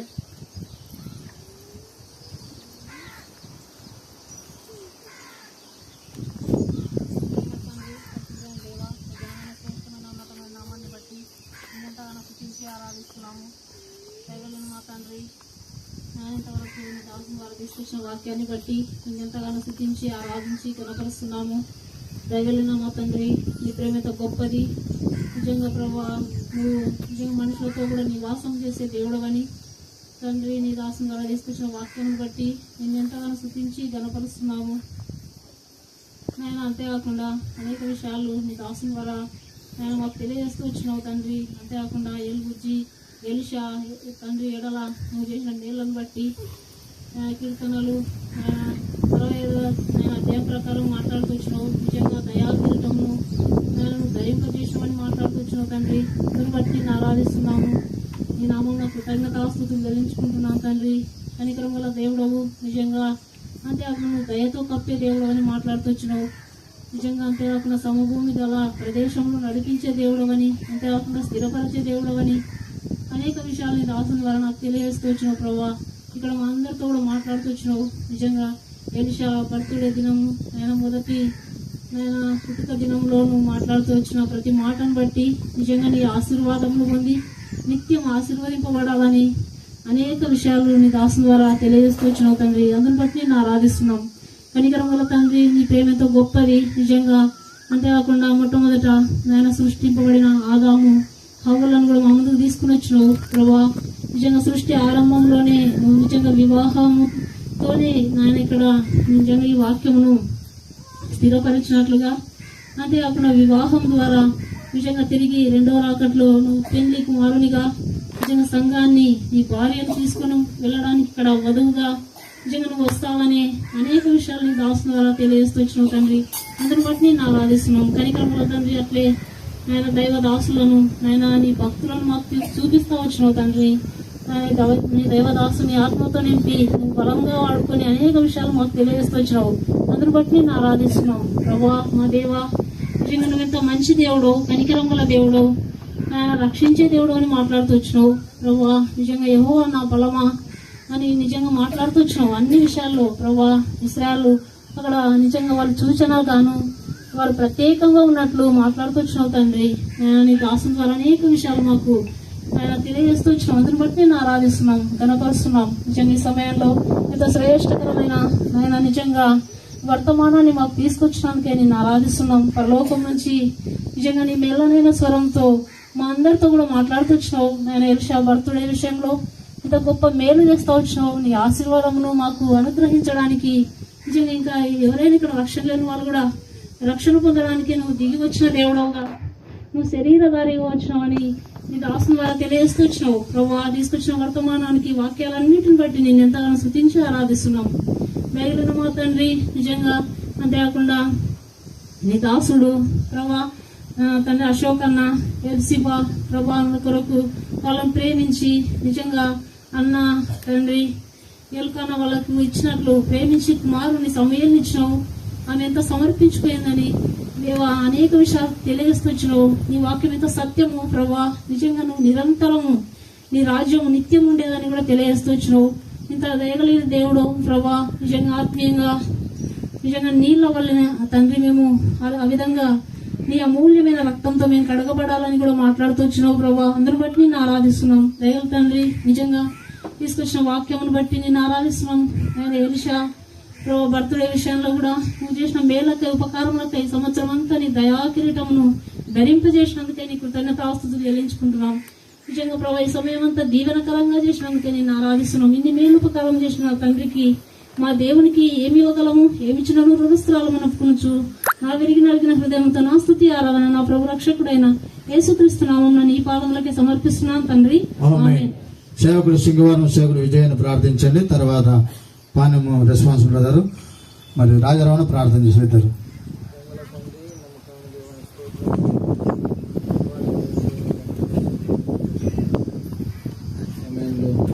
దినాల్లో లేదా తన దాసుడు అశోకులను విడిచిపెక్కను ప్రేమించిన కుమారుడు ఈ విషయాన్ని బట్టి నేను శుద్ధిస్తున్నాం. దాసుని జన్మదినాన్ని మొదటి బర్త్డేను ఆధారం చేసుకుని కృతజ్ఞత కోరిక కలిగి ఉండడానికి మీరు చేసిన మేలు బట్టి శుద్ధిస్తున్నాం. విధమైన మాటలన్నిటిని బట్టి శుద్ధిస్తున్నాం ప్రభా. నిజంగా మానవుడి విషయంలో మీరు చేసిన కార్యం ఎంతో గొప్పవి. మానవుడు వంటి మంచిది కాదని మీరు జతపరిచినారు. ఏ కాలంలో సంసారాలు చేసినారు. ప్రభు సేవ కొరకు వారిని మీరు ఏర్పరచుకున్నారు. అదే కాకుండా వారిని ప్రేమించిన దేవుడు బహుమానం కుమారుని ఇచ్చినందుకై శుద్ధిస్తున్నాం. స్వాస్థ్యంగా ఇచ్చిన కుమారుని బట్టి ఆరాధిస్తున్నాం. అదే కాకుండా పిల్లవాడిని ఒక ప్రభు చెప్పిన వాక్య ప్రకారం మీ దయా కీయడం చేత నీ దయల ఆత్మ చేత పిల్లవాడిని కీయడం చేత మీరు భద్రపరిచి మీరు కాపాడుకొచ్చినందుకై శుద్ధిస్తున్నాం. అంతేకాకుండా ప్రభా దాసుని తండ్రి ఎలీషా అటువంటి పేరు గురించి ఆ విధంగా ఎలిషదైన పేరు గురించి మీరు జ్ఞాపించిన అర్థాల ముందు శుద్ధిస్తున్నాం ప్రభా. ముందున దినాల్లో పేరు తగినటువంటి జీవితంతో తండ్రి నీ దాసుడు ఆత్మీయంగా పిల్లవాడు ఎదగడానికి తల్లిదండ్రులు సమీక్షిత జ్ఞానం వేచి మీరు అనుగ్రహించము. నిజంగా ప్రభా మీ కొరకు పెంచి జీవితం పొందినట్లుగా సహాయం చేయించి బాల్యతను సృష్టికర్తను స్వర్ణ తెచ్చుకోవడానికి సహాయం చేయించి నిజంగా ఓ దాసుడు ఏటనే రక్షించబడిన వాడు ఉంటున్నాడు. ఆ విధంగా పిల్లవాడిని చిత్తానుసారంగా ముందున్న సమయంలో ఆ పక్షం అప్పుడు మార మనుషుల గురించి ఒప్పుదల పొందిన వాడై చిన్న వయసులోనే ప్రభు నేను ఎరిగి తండ్రి నీ కొరకు జీవించడానికి కృప చూపించు. ఇటువంటి దైవిక మార్పులు పెంచడానికి తల్లిదండ్రులకు జ్ఞానం దయచేయి. వారి పరిచయం దీవించు దయల తండ్రి. ఆ విధంగా నేను వచ్చిన సువార్తను మీరు జ్ఞాపకం వందనాలు తండ్రి. ఎవరైతే వాక్యమని తీర్మానించినారో తండ్రి వారు ఒప్పుకున్న పాపం క్షమించిన వందనాలు. సంపూర్ణమైనటువంటి నిశ్చితతో ప్రభా సంపూర్ణ రక్షణ మారమనసు చిత్తానుసార సమయంలో బాప్తిసం సాక్ష్యం ఇచ్చి సంఘంలో చేర్చబడి ఏదన్నట్లు సాయం తెచ్చి దుష్టుడు ముట్టుకున్న వారిని కాపాడుతామని ప్రార్థిస్తున్నాం. ఈ విధంగా జరిగిన పరిచయంతో దీవించు దయల తండ్రి. దాసుడు తిమోతిని బట్టి దాసులను స్తోత్రములు ప్రేమించిన కుమారుని బట్టి స్తుతిస్తున్నాం. తండ్రి శగ్నాల క్రిస్టియన్ ప్రార్థన మందిలో జరుగుతున్నటువంటి పరిచయం మీరు మామూలువై మందిర అవసరతలు ఎరిగిన దేవుడు నీ నామం తీర్చు. సంఘాన్ని విశ్వాసులను గుడుక చేతికి అప్పగిస్తున్న ఆత్మ ప్రేరేపించక అర్పించుకున్న వారిగా మీరు ప్రేరేపిస్తున్నామని ప్రార్థిస్తున్నాం. ఈ విధంగా తండ్రి ఈ స్థలం అంతా నీ చేతికి అప్పగిస్తూ శగ్నాల గ్రామం అంతా నీ చేతికి అప్పగిస్తూ చేరొచ్చిన దేవుని దాసులను బట్టి విశ్వాసం పరిశుద్ధులందరూ బట్టి స్తుతిస్తూ ప్రాముఖ్యంగా ప్రభా నూతన సంవత్సరంలో ప్రవేశించినటువంటి ఎలీషాను బట్టి స్తుతిస్తూ ప్రభా పిల్లవాని పైన నీ దక్షిణాస్తమును నీ కరుణాస్తము నీ బాహుబలమును కోరుతూ నీ చేతికి అప్పగించుకుంటూ ఏసైకనమైన నామమున కొద్ది ప్రార్థన విశ్వాసం చేతనే అడిగి వేడుకొనుచున్నాం తండ్రి. ఆమేన్. రాజరావును ప్రార్థన. మిక్కిలిగా ప్రేమించిన మా గొప్ప ప్రియ పరలోకపు తండ్రి మీ పాదంలో కొందరు స్తోత్రాలు ప్రభావ ఇంతవరకు స్తుతి గుడిలో మీ దాసుని పక్షంగా నిలబెట్టుకొని తీసుకొచ్చిన మీ యొక్క మాటలన్నింటిని బట్టి లేఖ అనుభవాలన్నింటిని బట్టి దేవా మీ పాదంలో కొన్నాడు స్తోత్రాలు. మరి ప్రతి విషయంలో కూడా తండ్రి మీ కృతజ్ఞతాస్తుతులు చెల్లింపాలని ఇలాగ మరి అది మీ విషయంలో దేవుని చిత్తమని తండ్రి మీరు మనసులో వచ్చిన విధానం బట్టి దేవా మీ పాదంలో కొన్నాడు స్తోత్రాలు. ఈ రీతిగా నేను మీద అవసరం మరి అశోక్ను తండ్రి వారిని ప్రేమించి వారిని జ్ఞాపకం చేసుకుని ఆశీర్వదించి ఇచ్చిన కుమారుడు విజయాన్ని బట్టి తండ్రి మీ పాదంలో కొన్నాడు స్తోత్రాలు ప్రభా. ఎలిషాను బట్టి ఆ బిడ్డను కూడా తండ్రి గత సంవత్సరం అంతా కూడా నేను మీ దయగా రేఖొచ్చిన భద్రపరిచి కాచి కాపాడి మరొక నూతన మీరు దయచేసిన దాన్ని బట్టి తండ్రి మీ పాదంలో కొన్నాడు స్తోత్రాలు. ఆ బిడ్డను మీరు ఆశీర్వదిస్తున్నామని ప్రార్థిస్తున్నాం తండ్రి. సమయంలో తండ్రి మీరు ఆశీర్వదించడం బాల్యం నుంచి నేను మీ మందిరంలో ఎలాగో పెరిగి వర్తిల్లినాడు ఆ రీతిగా తండ్రి మీ బిడ్డను కూడా తండ్రి మరి బాల్యం నుంచి అయినా మీ మార్గంలో మీ భయభక్తులు మీ కాడుజాలు నడుచుటకు తల్లిదండ్రులు కూడా తండ్రి మీ క్రమంలో మీ భక్తుల్లో మీ మార్గంలో ఆ బిడ్డను పెంచుటకు తండ్రి మీ కృపను గురిస్తున్నామని ప్రార్థిస్తున్నాం తండ్రి. సహాయం చేయండి. ఎంతైనా నమ్మదైన దేవుడుగా ఆశ్చర్యగల అద్భుత కార్యాలు చేసే గొప్ప దేవుడుగా నైనా మీరు మమ్మల్ని బట్టి తండ్రి మీ పాదంలో కొన్నాడు స్తోత్రాలు. మరి కుమారుల వారి నుంచి స్వాచ్ఛను ఇచ్చిన వారిని ప్రేమించి వారికి అనుగ్రహించిన స్వాచ్ఛాన్ని బట్టి తండ్రి మీ పాదంలో కొన్నాడు స్తోత్రాలు. అర్థం చేసుకోండి. వారిని తీర్మానాన్ని బలపరుస్తుండండి, స్థిరపరుస్తుండండి. మీ కొరకు సాక్షులుగా నిలవబట్టుకు తండ్రి వారిని బలపరుస్తున్నామని తండ్రి ఆచారంగా అలవాటుగా కాకుండా మీ ఆత్మతో సత్యంతో ఆరాధిస్తూ ఘనపరుస్తూ మీ మందిరంలో నాటబడి నేను మరి సంఘ సహవాసంలో అడ్డుకట్టుబడి ఫలించి వడ్డీలో సహాయం చేయమని ప్రార్థిస్తున్నాం. దేవా మీ కృపలో జ్ఞాపకం చేసుకొని చేరవచ్చిన మీ పిల్లలందరూ కూడా ప్రతి ఒక్కరిని పేరు పేరు జ్ఞాపకం చేసుకొని మీ దాసుని ప్రవేశం మరి అశోకం పెట్టుకున్న తండ్రి మీ పాలనలో కొన్నాళ్ళు స్తోత్రాలు మంచి కూడా జ్ఞాపకం చేసుకొని మీ పరిచయలో మరింత బలమైన పాత్రలుగా మీరు బలపరచాకలుగా వాడుకుని రండి. మరి మందిర నిర్మాణ విషయం కూడా తండ్రి ముందున్న పనులన్నింటిలో తండ్రి మీరే నడిపించి సహాయం చేసి మీరే మహిమ పొందడమని ప్రార్థిస్తున్నాం. దేవా ఇంతవరకు నేను ఇంక కూడికలో మీరు నడిపించి మీరు మహిమ పొందినారు. ముందున్న సమయం దీవెనకరంగా చేస్తున్నామని ప్రార్థిస్తూ మా ప్రభువును మా రక్షకుడు నైనా యేసు క్రీస్తు ప్రవరతి పరిశుద్ధమైన నామములో ప్రార్థించి స్తుతించి అడిగి వేడుకొంచున్నాము తండ్రి. ఆమేన్. చివరిగా నంద్యాల ప్రసాద్ అన్న గారు ప్రార్థన చేస్తారు.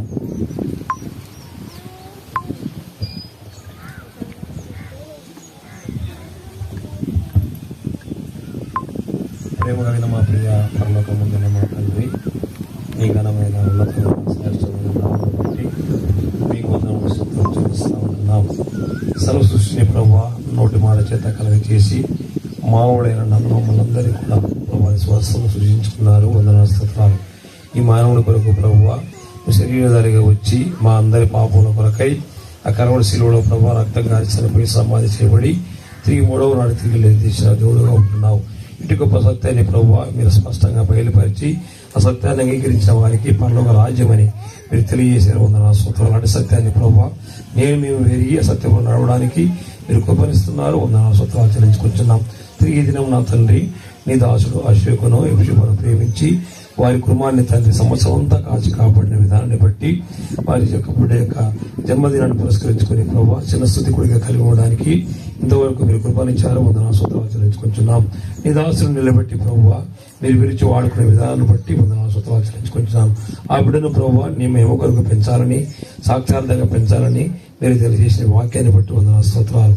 ఆ యొక్క వాక్యానుసారంగా తల్లిదండ్రులు కూడా ప్రభావ పెంచడానికి అవసరమైన మీ జ్ఞానము నీ కృప నీ దయ వారికి దయచేసి నీ మహిమ కొరకు అప్పుడు పెంచినట్లుగా సహాయం దయచేయండి. విన్న వాక్యం ద్వారా ప్రభావ అనేకులు ప్రభావ దర్శింపబడ్డారు. వందన స్తోత్రాలు. ఎందరైతే నా తండ్రి ఎరగలేదో రక్షణ పొందినట్టుగా సహాయం దయచేయండి. తిరిగి ఆత్మీయ కట్టబడడానికి మనందరూ కూడా ప్రభావ మీరు ఇష్టపడడానికి వందనాలు. విన్న వాక్యం ద్వారా మేమందరం కూడా ప్రభావ ఆత్మీయ పురికలతో ముందుకు సాగడానికి కృప దయచేయమని వేడుకుంటూ చేరువచ్చిన మమ్మల్ందరూ కూడా ప్రభావ మీరు జ్ఞాపకం శుద్ధిస్తూ ముందున్న సమయాన్ని కూడా దీవెనకరంగా మార్చమని ముఖ్యంగా తండ్రి ఈ శివుల సంఘాన్ని సంఘ కాపరి తిమోతేలను అక్కగారిని వారి కుటుంబాన్ని జ్ఞాపకం చేసుకుని మీకు మహిమకరంగా ఈ సంఘాన్ని ఉంచమని వేడుకుంటూ ముందున్న సమయాన్ని దీవెనకరంగా మార్చమని మా ప్రభు ప్రియ రక్షకుడు యేసు క్రీస్తు నామమున ప్రార్థించి స్తుతించి అడిగి వేడుకొంచున్నాము మా తండ్రి. ఆమేన్. దయచేసి అందరూ కూర్చోండి. మరి తిమోతి గారు వచ్చి ప్రార్థన చేస్తాడు.